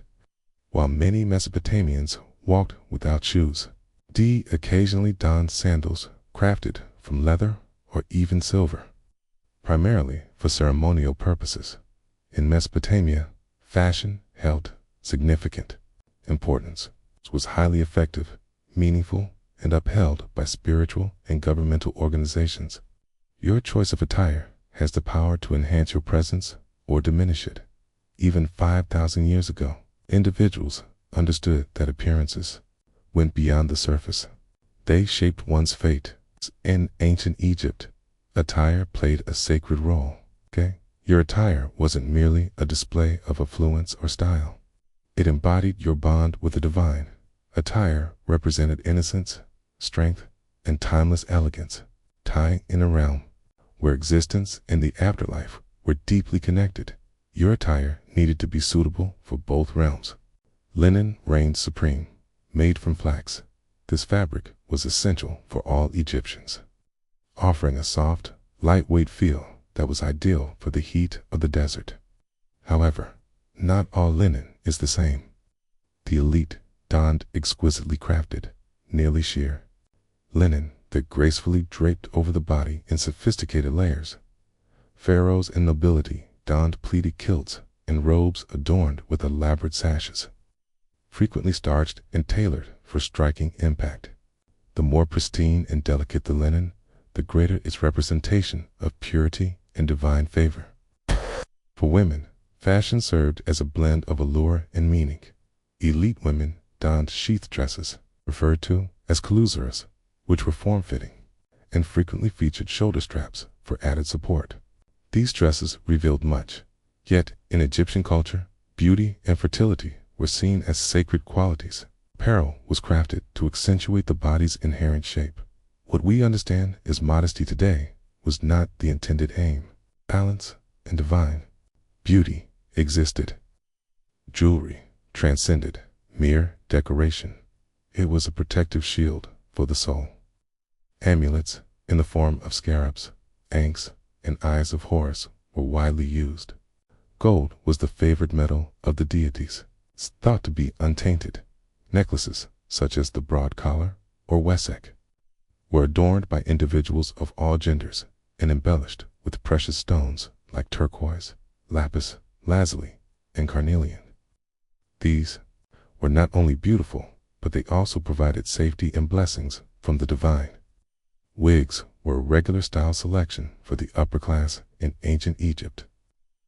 Many individuals opted for a clean-shaven head to maintain hygiene and prevent lice infestations, while wigs crafted from human hair or plant fibers were a symbol of status and attractiveness. Some were vast, beautifully woven, and infused with cones of fragrant wax that melted in the warmth, filling the air with delightful aromas all day long. Cosmetics were crucial. Kohl eyeliner was not only fashionable, but it also shielded the eyes from harsh sunlight and was thought to repel malevolent spirits. Individuals of all genders adorned themselves with green malachite eyeshadow and red ochre lip stain. Maintaining an appealing appearance was crucial, as the deities were ever observant in ancient Egypt. Attire was far more than mere fashion. It served as a profound declaration of one's status, spirit, and the path toward everlasting life. Whether you were a laborer, a priest, or a queen. Initially, ancient Greek fashion appears straightforward, featuring soft fabrics, few seams, and elegant lines. However, if you examine it more closely, you'll discover a realm intricately woven with identity, status, and civic values. In Greece, particularly in the classical era, attire was not focused on opulence. It revolved around harmony, balance, and deeper understanding. Absolutely. Greek clothing was usually crafted from rectangular sections of wool or linen, skillfully arranged and secured instead of being cut or tailored. The chiton stands out as the most iconic outfit, featuring a tunic that is fastened at the shoulders and cinched at the waist. Men's chitons typically fell to the knees, whereas women's extended to the ankles, with even that length conveying a significant message. Long chitons on men indicated youth or a connection to priesthood, whereas short ones represented athleticism, labor, or military life. Over the chiton, both genders may don a haimatine, a sizable cloak elegantly draped over one shoulder. Philosophers were known for wearing it snugly, presenting a dignified and serious appearance that reflected their Stoic principles. The haimatine transformed into a quiet promotion of intelligence and community values. Women also donned the peplos, a substantial woolen garment that was folded over at the top, resulting in a double layer across the torso. This fold, known as the apoptygma, served both an ornamental and meaningful purpose. It emphasized the values of modesty and femininity, which were highly regarded in Athenian culture. The manner in which a woman draped her peplos could indicate her marital status, her period of mourning, or her participation in religious festivals. Color had a quiet yet significant impact. White symbolized innocence and ritual. Somber attire was donned in times of grief. Vibrant saffron yellow and deep purples, though uncommon and costly, were showcased during significant ceremonies or in the homes of the affluent. Designs were simple, yet the geometric borders and embroidery at the hem or neckline provided a sense of depth and social status. Hair and accessories were thoughtfully selected. Men typically maintained shorter hairstyles, whereas women's hairdos displayed a diverse range of styles. Styles like braids, spuns, and curls have each enjoyed their time in the spotlight. The jewelry exuded sophistication while maintaining a sense of subtlety. Gold earrings, detailed hairpins, and bracelets designed to resemble snakes or leaves. Footwear was not required. Numerous Greeks chose to go without shoes while at home or during ceremonial occasions. When they did wear footwear, it was usually uncomplicated leather sandals or soft boots. Designed for practicality, Greek fashion embodied sophistication through meticulousness, key in a culture deeply focused on harmony and morality. The way a tunic hung or a sash was tied went beyond mere appearance. Key, it symbolized an individual's lifestyle, mindset, and their role within the community. While the Greeks embraced fashion as a means to convey their ideals, the Romans adopted it as a tool to showcase their power. Roman attire was striking, meticulously structured, and deeply meaningful, crafted to embody the empire's rigid social order and its passion for grandeur and authority. In Rome, your attire was more than just a matter of personal preference. It frequently had legal implications. Toga, the quintessential garment of ancient Rome, was not designed with comfort in mind. The toga, a grand, semicircular woolen garment, was exclusively worn by Roman male citizens, particularly those of the elite class, and was artfully draped over the body. It took dedication, or perhaps a devoted assistant, to achieve the right fit. The hue, dimensions, and ornamental band of your toga instantly conveyed your rank. A simple, white toga virilis was donned by male citizens who had reached adulthood. A toga praetexta, adorned with a purple border, was designated for magistrates and esteemed young men. The vibrant purple toga picta, adorned with gold, was exclusively worn by generals during triumphant parades and later by emperors. Wearing an inappropriate toga could lead to embarrassment in public or even more severe consequences. Underneath, men donned a tunica, a straightforward, knee-length garment cinched at the waist. Laborers donned coarse, uncolored garments. Freedmen could don striped variations to signify their new, though restricted, status. Senators wore a distinctive purple stripe known as a latus clavus down the front. In Rome, fashion was less about personal expression and more about understanding one's role in society. Roman women donned a stola, a beautifully flowing dress that was often complemented by the palla, a shawl that could gracefully cover the head when out in public. Honorable women donned unique stolae as a symbol of their purity and integrity. In contrast, those in the profession were prohibited from donning them, creating a clear distinction between respectability and shame. Jewelry was plentiful, particularly among women. Rings, necklaces, fibulae, brooches, and earrings served more than just decorative purposes. They functioned as currency, symbols of status, and tokens of political favor. Affluent women sported intricate hairstyles, frequently stacked high with curls, braids, and pins, a trend that demanded both a mirror and numerous attendants. Footwear varied from basic sandals to vibrant leather boots in shades of red, green, or black. Senators sported their own distinctive footwear. The calceus was characterized by a sleek black leather design and laces that wrapped around the ankle. In Rome, attire served as a blend of regulation, artistry, and messaging, all in one. Wearing the right attire reflected the essence of Rome's ideals, showcasing discipline, hierarchy, conquest, and a sense of civic pride. A toga was more than mere fabric. It embodied the essence of the Roman Republic, elegantly wrapped in wool. The Achaemenid Persian Empire. Fashion was a magnificent display of grandeur. From Darius the Great to Xerxes, Persian rulers adorned themselves not just to captivate, but to instill a sense of awe. Observing a Persian nobleman enter a room was like beholding a treasure trove. Radiant in richly embroidered silks, gleaming gold adornments, and exquisite divine imagery. The garments here represented not only authority, but also the universe's deeper meanings, in contrast to the simpler aesthetics of the Greeks. The Persians celebrated vibrant hues and opulent materials. Silk, having traveled to Persia through ancient trade routes, was exclusively for the upper class. Embroidery was all that mattered. Tunics and robes featured intricate decorations with gold thread, mythical animal designs, and elaborate patterns representing fertility, protection, and divine favor. The intricacy of your attire determined your rank and brought your presence nearer to the monarch. Men often donned long-sleeved tunics paired with trousers beneath, remarkable style for that era, in contrast to other ancient cultures that favored flowing robes. The Persians embraced tailored pants, blending functionality with style.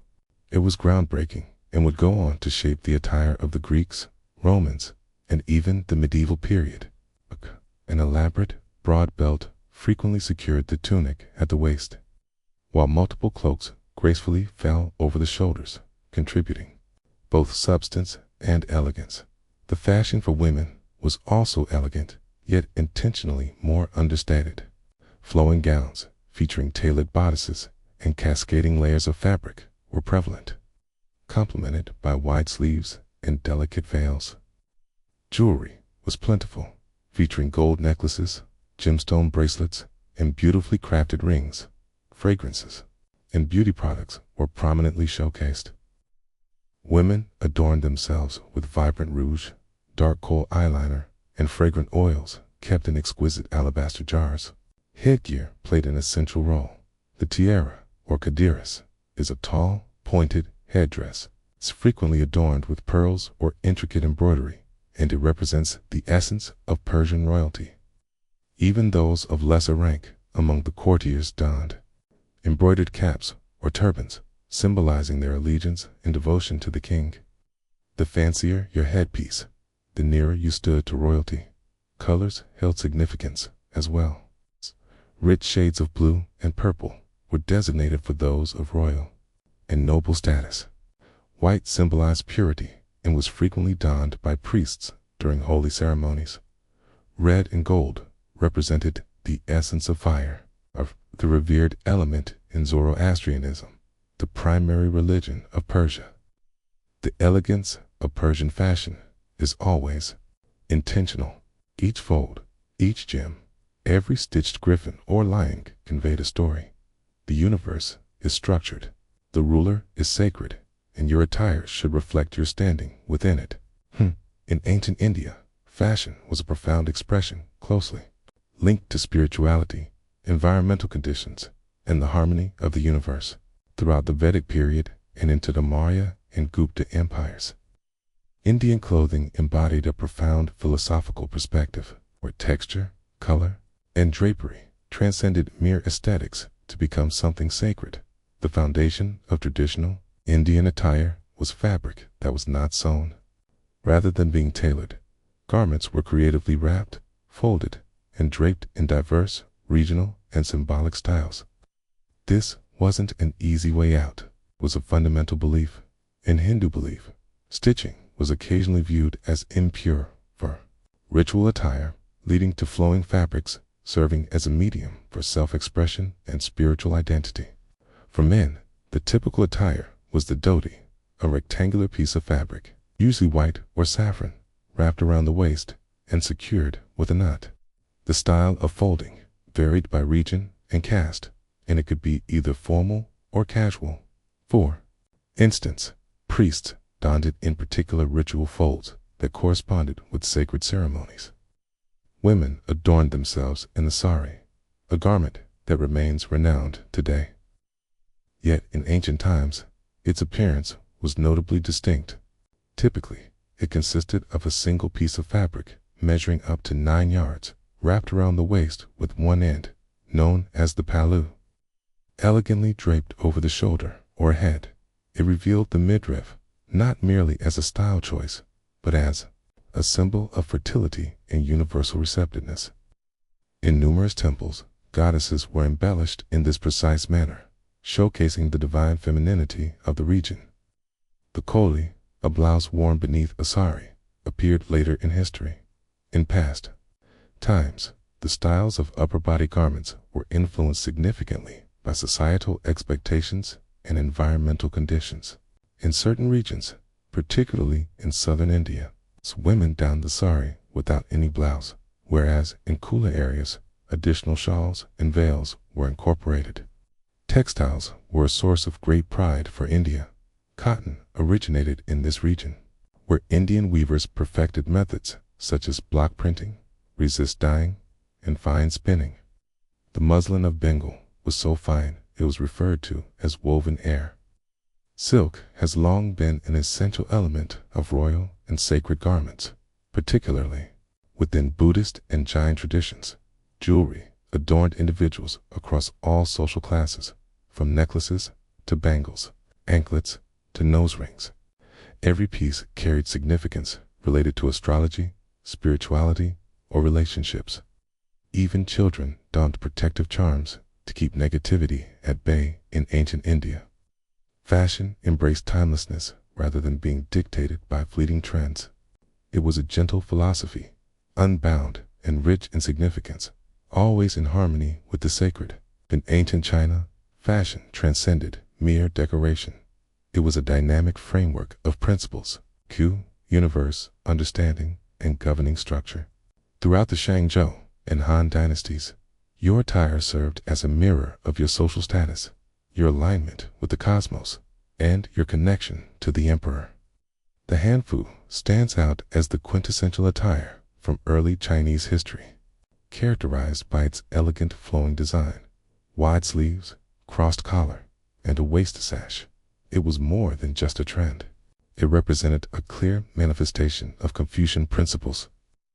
Every pleat was crafted with a sense of humility, order, and reverence for the established ranks. Both men and women donned hanfu. Yet the specifics, hue, material, embellishment, and length varied significantly according to social status, age, and event. Colors were carefully controlled. During the Zhou dynasty, color codes were created to correspond with the philosophy of the 5 elements. Yellow represented earth and the center. Red symbolized fire and the south. Blue-green stood for wood and the east. Light indicated metal and the west, and black denoted water and the north. Yellow held a unique significance, designated solely for the emperor. Wearing it as an ordinary person was a blatant affront to the monarchy. Building up was essential. Nobles and scholars donned several layers of robes, not merely for comfort or aesthetics, but as a mark of sophistication. Increasing layers can enhance your status. In contrast, the common folk donned straightforward tunics crafted from hemp or rough wool, cinched at the waist with trousers or leggings. Silk was once exclusively reserved for the elite until its production broadened many years later. Women's clothing showcased a range of styles, yet typically reflected the hanfu shape, enhanced by sashes, flowing skirts, and intricate hairpins. Hair was meticulously styled, long and elegantly pinned up, frequently adorned with jade combs, gold ornaments, floral designs. The more elaborate and detailed the hairstyle, the more sophisticated it becomes. Women were deemed to be beyond childhood if they wore their hair down in public. Accessories were filled with significance. Jade, especially, was regarded as a symbol of eternal life and moral excellence. Pendants featuring dragons, phoenixes, or clouds represented good fortune and inner strength. Even footwear had their own secrets. Pointed tips or elevated soles set apart the sophisticated from the simple. In ancient China, fashion embodied a perfect balance woven into every piece of fabric.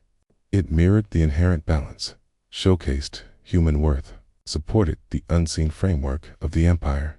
Wearing the right attire was more than just a matter of politeness. It was a responsibility that resonated deeply within the community and the soul. The style of Celtic and Germanic tribes, from a Roman perspective, was untamed, impractical, and fierce. However, for those who donned it, attire transcended mere functionality. It was deeply impactful. Tribal attire showcased the essence of warrior culture, deep connections among kin, spiritual beliefs, and a vibrant sense of identity, while Mediterranean fashion focused on structure and rank. The so-called barbarians embraced uniqueness and style. Let's begin with the Celts. Celtic men and women, found throughout Gaul, the British Isles, and parts of Central Europe, adorned themselves in vibrant woolen garments, frequently dyed using natural pigments derived from plants and minerals. Patterns played a significant role. Plaids and checks served more than just a decorative purpose. They acted as symbols of tribal identity, long before the tartan system of Scotland emerged. Every region or clan embraced its own unique style. Men usually donned long-sleeved tunics, cinched at the waist, paired with trousers called bracca, marking a significant shift from the robe-centric clothing of Rome or Greece. These trousers offered warmth, flexibility, and were perfect for both horseback riding and combat. Warriors frequently entered battle without shirts, adorned with tattoos or blue war paint derived from woad, serving as a symbol of both fearlessness and sacred tradition. Celtic women adorned themselves in beautifully layered dresses or skirts, complemented by shawls or cloaks secured with intricate brooches, known as fibula. Jewelry adorned the body lavishly, featuring thick neck rings, known as torques, an array of bangles, spiral earrings, and beautiful amber beads. These items served a purpose beyond mere appearance. They signified prosperity, social standing, occasionally offered a sense of spiritual safeguarding. The hair made a bold impression. Individuals of all genders styled their hair in braids or coils, occasionally lightening it with lime for a striking appearance. Men, particularly warriors and chieftains, preferred long-styled mustaches and beards. At the same time, Germanic tribes, including the Goths and the Saxons, employed comparable clothing techniques. Flowing tunics, cozy wool cloaks, and warm layered furs filled their closets. Animal hides, frequently fashioned into capes or adorned with teeth and claws, served as symbols of status and protective charms. Metalwork on belts, clasps, and weapons frequently showcased designs of wolves, boars, and eagles, animals thought to possess spiritual significance. Although regarded as primitive by Roman historians, these tribal styles held significant meaning. They highlighted the importance of movement, personal identity, and a deep spiritual bond with the land and their ancestors. In a realm of unending movement and conflict, your attire served as your emblem, your protection, and your story, woven into fabric, hide, and ivory. As the Roman Empire transformed into the Byzantine Empire, fashion took on a new essence, blending Roman power, Eastern opulence, and Christian motifs. In Byzantium, attire transcended mere status or wealth. It embodied a sacred form of expression.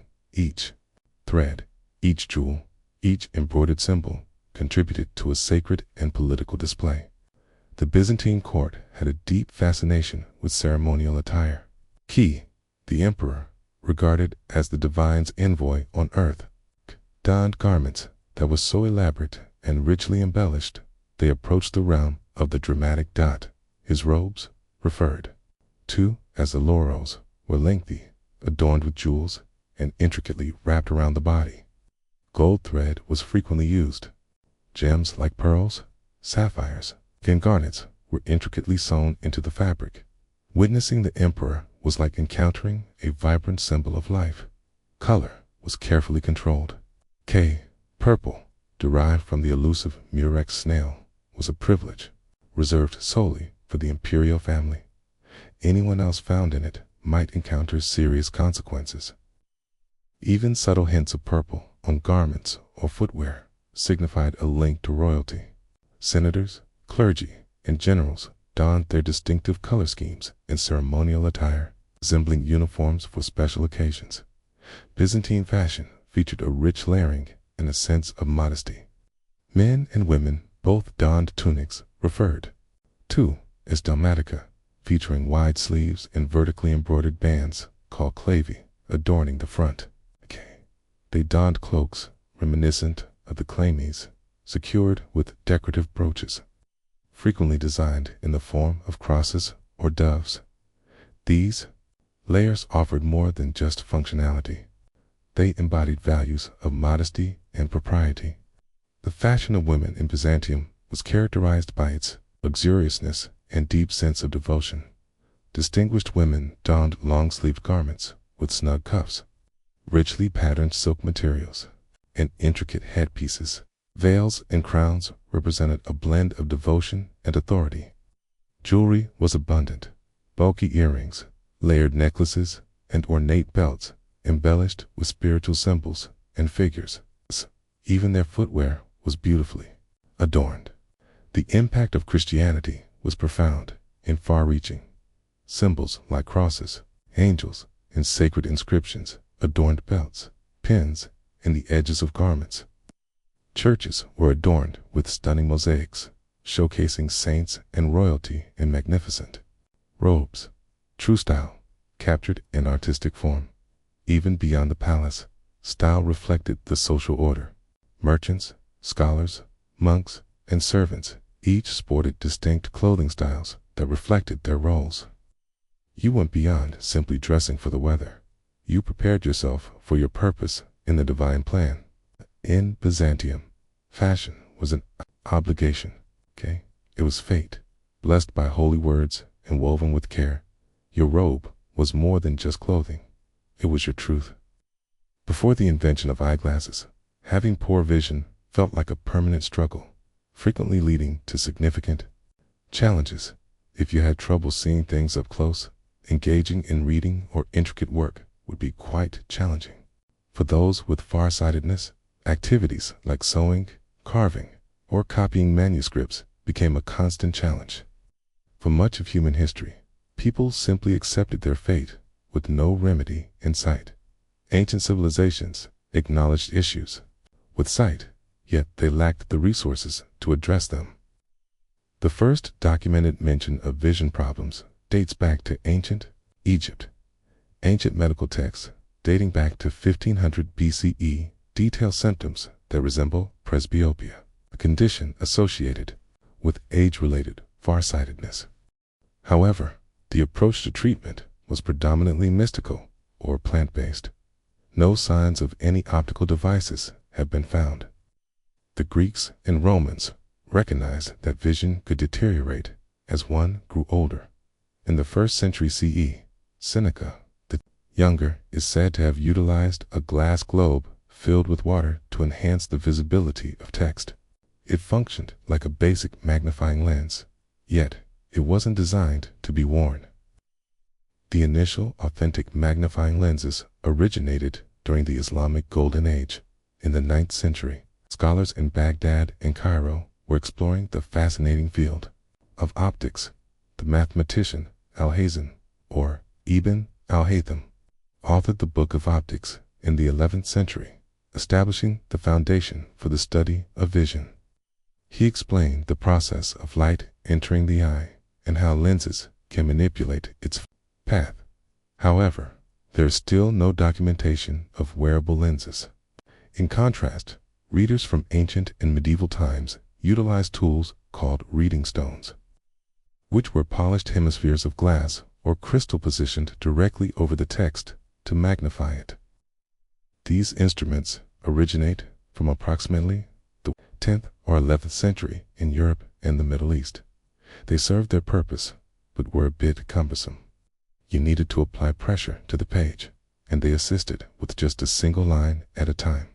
The genuine transformation occurred in the late 13th century in northern Italy, probably within the artisan centers of Pisa or Venice.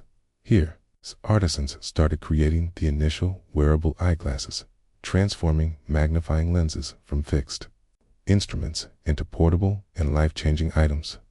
These early glasses may not have been fashionable, but they were groundbreaking. For the first time in human history, diminishing vision no longer signified the conclusion of a scholar's or artisan's journey. The first eyeglasses were convex lenses, created to assist with presbyopia, a condition related to aging that makes it challenging to read things up close. These were crafted with care and attention to detail.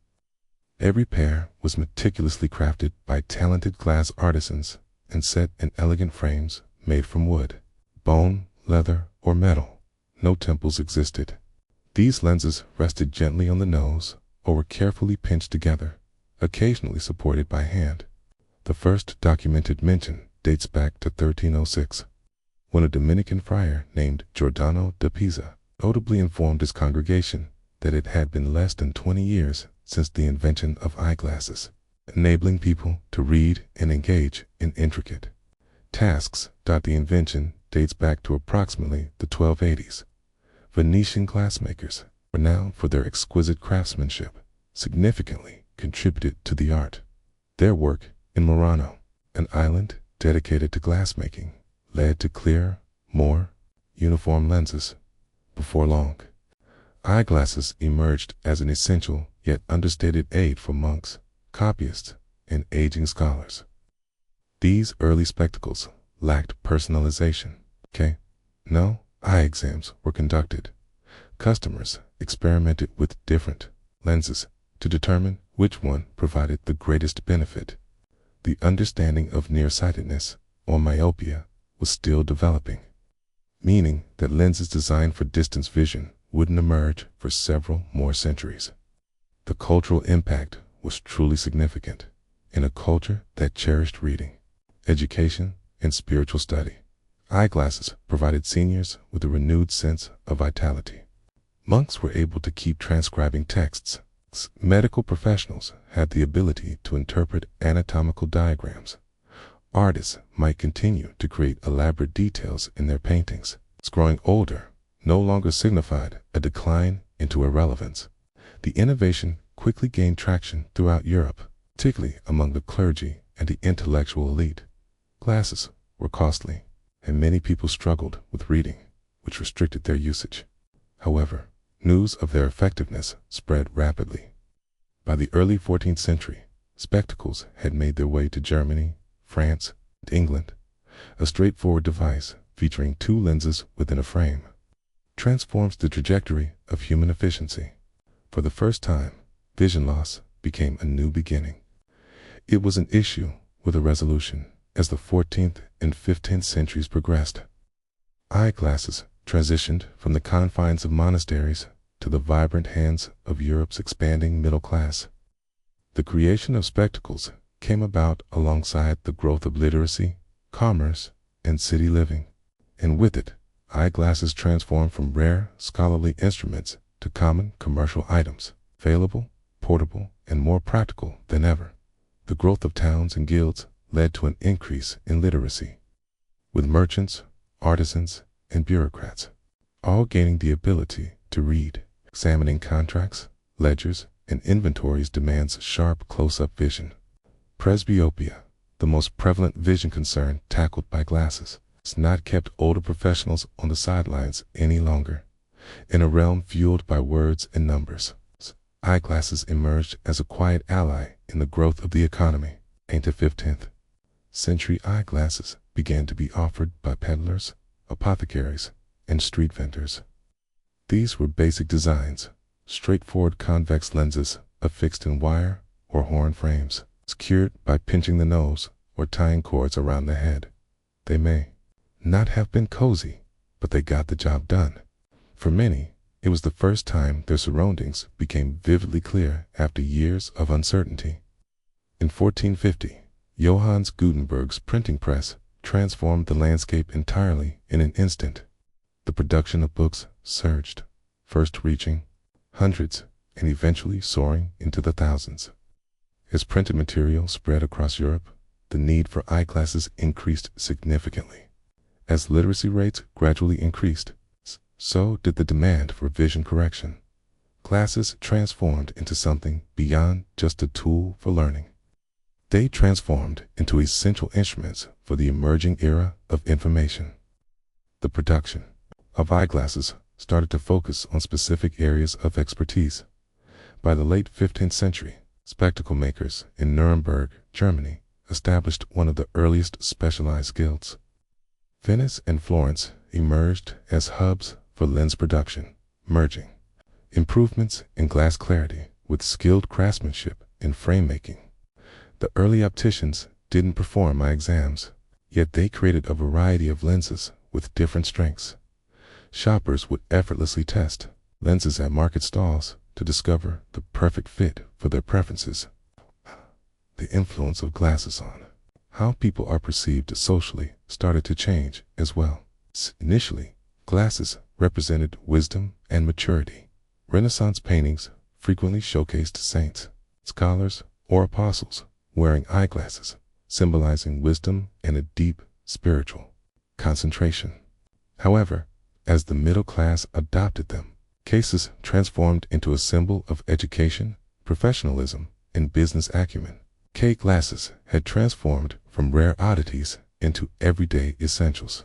They were evolving into something more transformative, beneficial, prevalent, and indispensable. The 17th century ushered in a remarkable transformation in the way individuals perceived vision. It transcended mere practicality. It revolved around the principles of physics.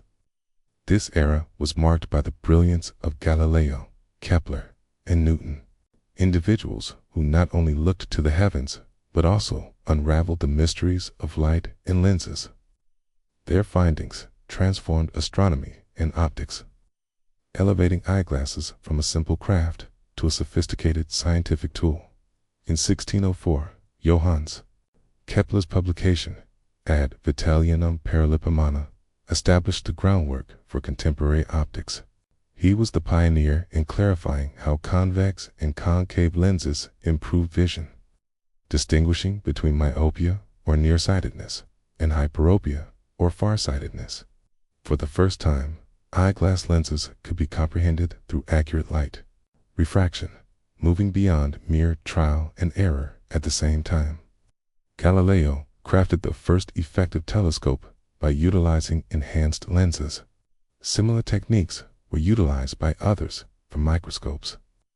These advancements transformed simple reading glasses into instruments for discovering the cosmos and the unseen. The very glass that once aided in reading a book is now enabling humanity to decipher the stars and the cell.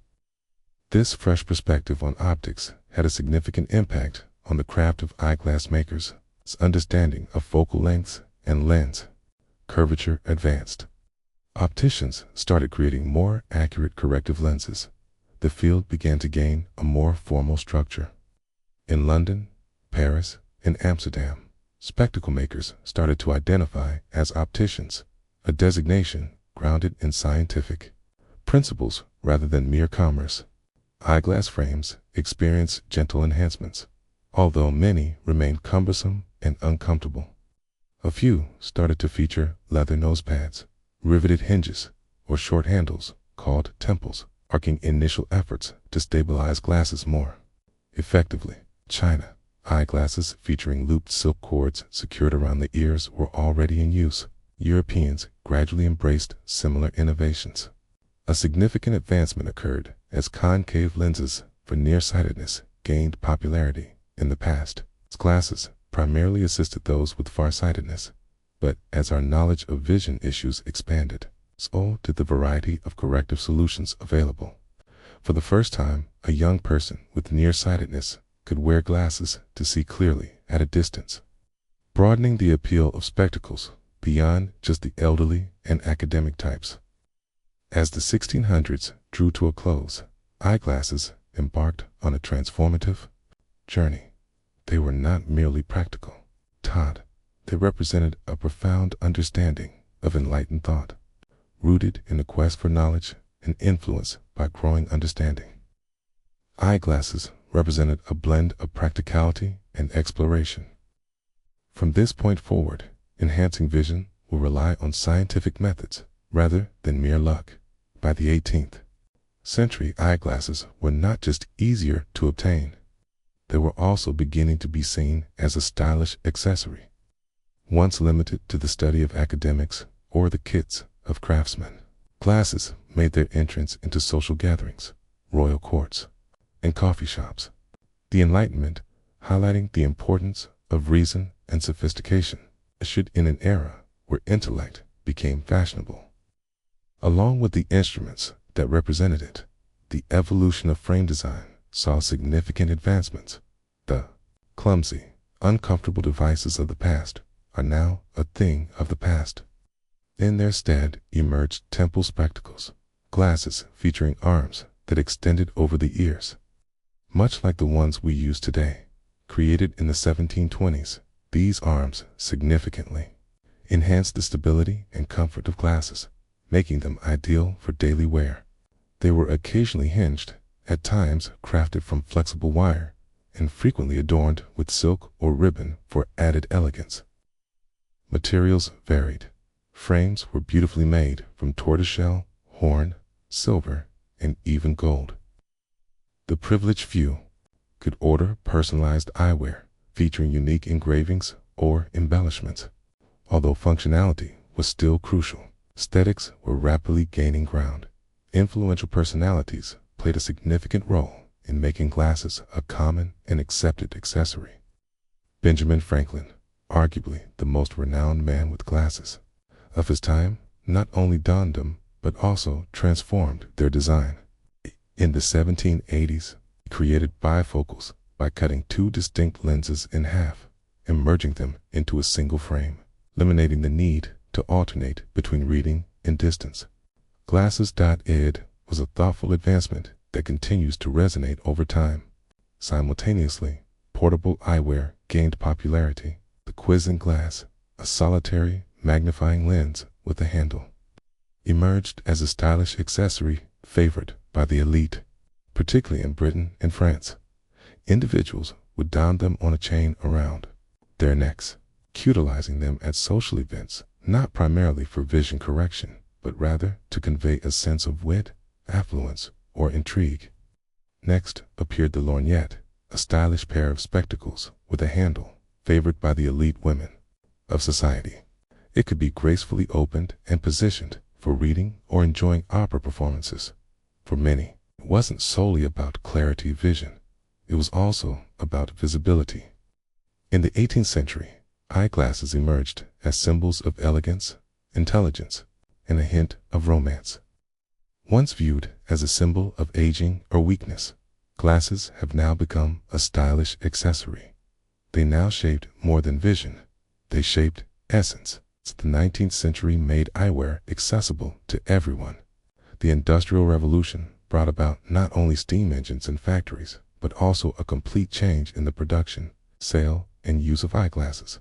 What was once a unique creation for a select few transformed into widely available essentials for the larger crowd. Prior to industrialization, eyewear was primarily crafted by hand, with each pair being made individually. However, the introduction of advanced machinery enabled the reliable mass production of lenses and frames. Glass cutting, metal shaping, and lens grinding improved in speed and accuracy. This allowed a greater number of individuals to access glasses, enabling many to finally experience clear vision. By the mid-1800s, eyeglasses could be found in general stores and were also accessible through mail order catalogs. There's no longer a need for you to see an optician. Instead, individuals would experiment with pre-made lenses themselves, trying various strengths until they discovered one that suited them best. Although this didn't offer tailored eye care, it represented a significant advancement in accessibility. The variety of frame styles has also increased.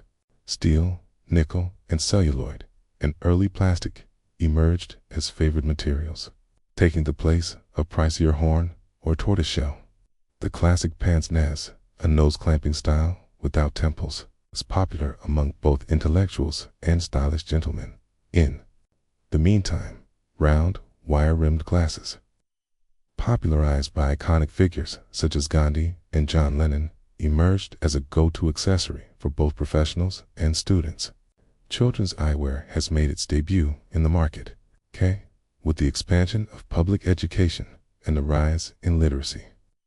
The demand for vision correction among school-aged children also increased. Educators and caregivers started to understand that difficulty in reading a blackboard or book may not indicate a lack of effort.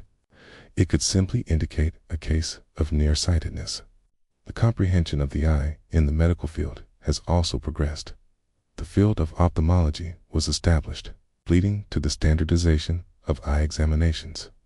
In 1862, German ophthalmologist Hermann Snellen developed the Snellen chart, the well-known wall chart featuring rows of decreasingly sized letters, transforming the way vision was assessed. At the same time, wearing glasses gained wider acceptance in public settings. In past centuries, numerous individuals concealed their requirement for glasses due to feelings of shame. However, during the 19th century, donning glasses evolved into a symbol of seriousness, education, and the growing respectability of the middle class. Eyewear served a functional purpose while also conveying a sense of professionalism as the 20th century began. The world appeared more vivid than ever before. Glasses were found in abundance, populating classrooms, factories, courtrooms, and newspapers. The experience of sight transformed into a commercial endeavor, and for the first time ever, vision was available to the masses. With the arrival of the 20th century, eyeglasses transformed beyond mere corrective instruments. They had a significant impact on culture. This was the era where perception intertwined with self, where style fused with innovation, and where eyewear became uniquely individual, much like one's own fingerprints. It marked the onset of a competitive surge in optical technology, shaping the future of eye care.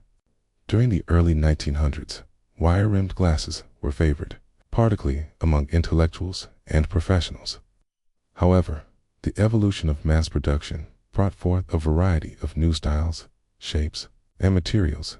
In the 1920s and 1930s, the introduction of celluloid and various plastics led to the creation of bolder frames, resulting in more expressive eyewear.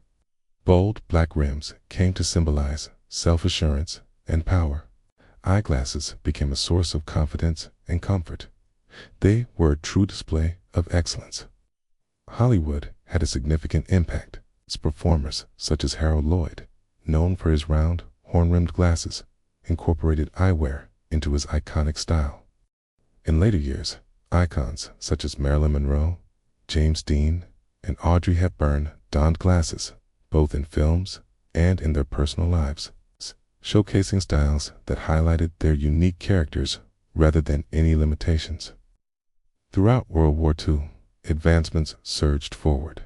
The military's need for improved optics has driven progress in lens strength, anti-reflective coatings, and the design of lightweight frames.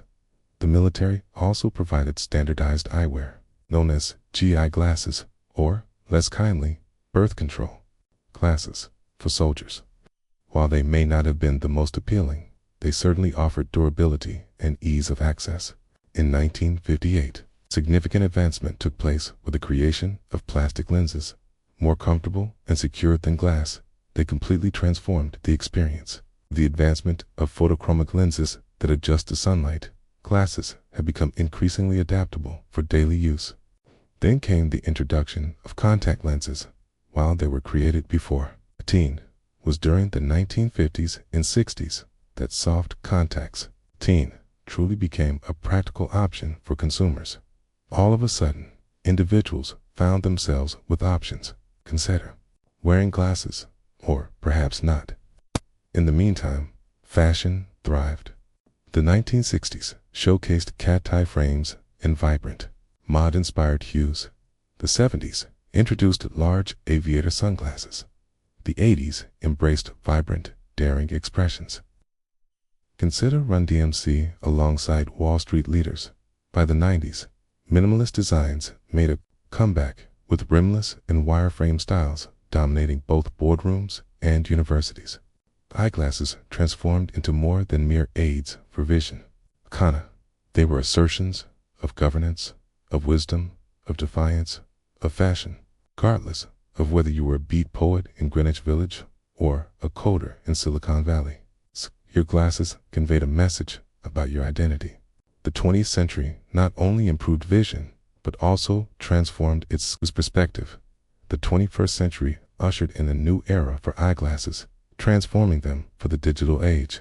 With screens now always by our side, whether on our desks, in our pockets, or even on our wrists, our eyes have started to suffer. Thus, eyewear needed to transform once more, from a groundbreaking innovation to a trendy accessory to an essential tech item. Glasses have evolved to be more intelligent, lightweight, and tailored to individual needs than ever before. A notable advancement has been the emergence of digital lens crafting. In contrast to previous times when lenses were crafted from fixed prescriptions, today's eyewear is designed with the accuracy of computer-guided technology.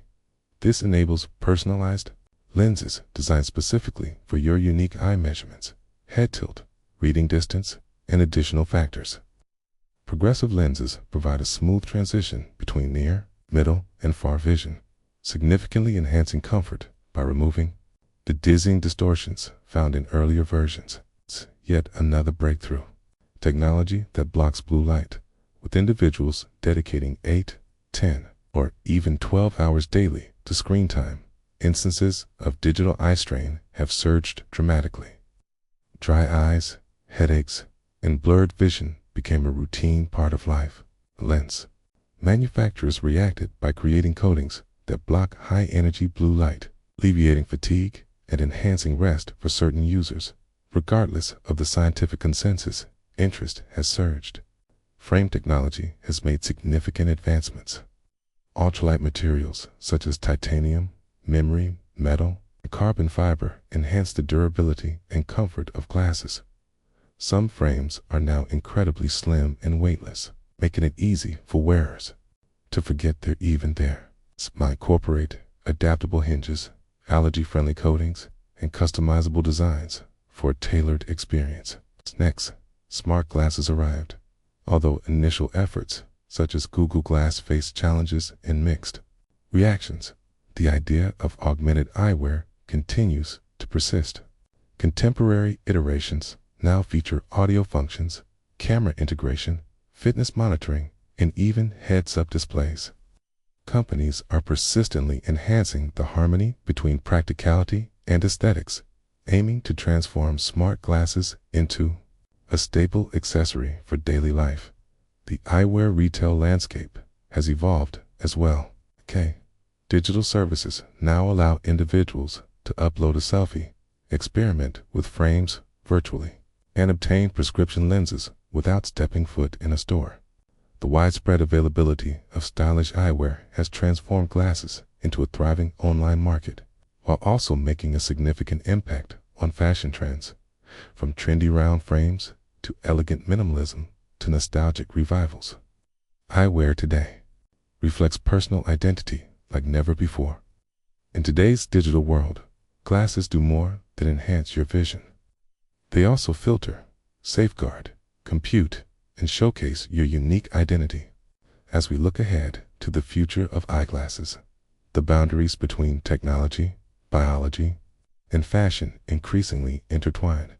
We're stepping into a new age where improving vision is merely the starting point, where eyewear could boost human capabilities, function as smart devices, or possibly become obsolete entirely. The future isn't solely about enhanced vision, it's about a new perspective. One of the most exciting developments is smart eyewear. Firms such as Meta, Apple, and Amazon are competing to create glasses that effortlessly blend with augmented reality, AR. The concept involves superimposing digital information, navigation, notifications, translations, and even 3D objects onto your visual field, all while keeping your phone tucked away. These devices strive to achieve what smartphones accomplished for communication, making it immediate, seamless, and deeply engaging. Simultaneously, prescription lenses are becoming increasingly sophisticated. Certain companies are exploring innovative lenses that automatically modify their focal length.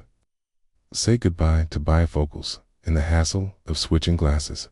utilizing liquid crystal or electrochromic technology. 8. These lenses adapt instantly to your gaze, lighting conditions, or visual requirements. Advancements in medical technology are making significant progress. Early trials are revealing encouraging results for gene therapies and stem cell treatments aimed at specific types of blindness. Bionic eyes, once a concept of science fiction, are now in the works, featuring retinal implants and brain-computer interfaces designed to help the blind regain some vision. As these technologies develop, eyeglasses could evolve from mere corrective instruments to transitional aids, ultimately giving way to internal or neural alternatives. However, the simple eyeglass frame is here to stay for a while longer. Indeed, style plays a crucial role in maintaining the significance of glasses, even as they evolve with advanced technology. Designers are merging classic elements with modern innovation. 3D printed frames, recycled materials, modular designs, and customizable colors are all making eyewear unique and comfortable.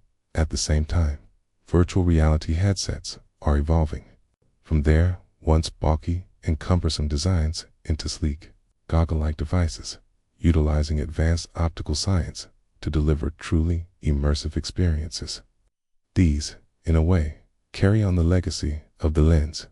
What began as a monk's reading tool in 13th century Italy has transformed into a portal to digital realms, a medical wonder and a symbol of culture. The tale of eyeglasses goes beyond merely enhancing our vision of the world. It's about the way the world perceives us and how that perspective keeps changing, one viewpoint at a time.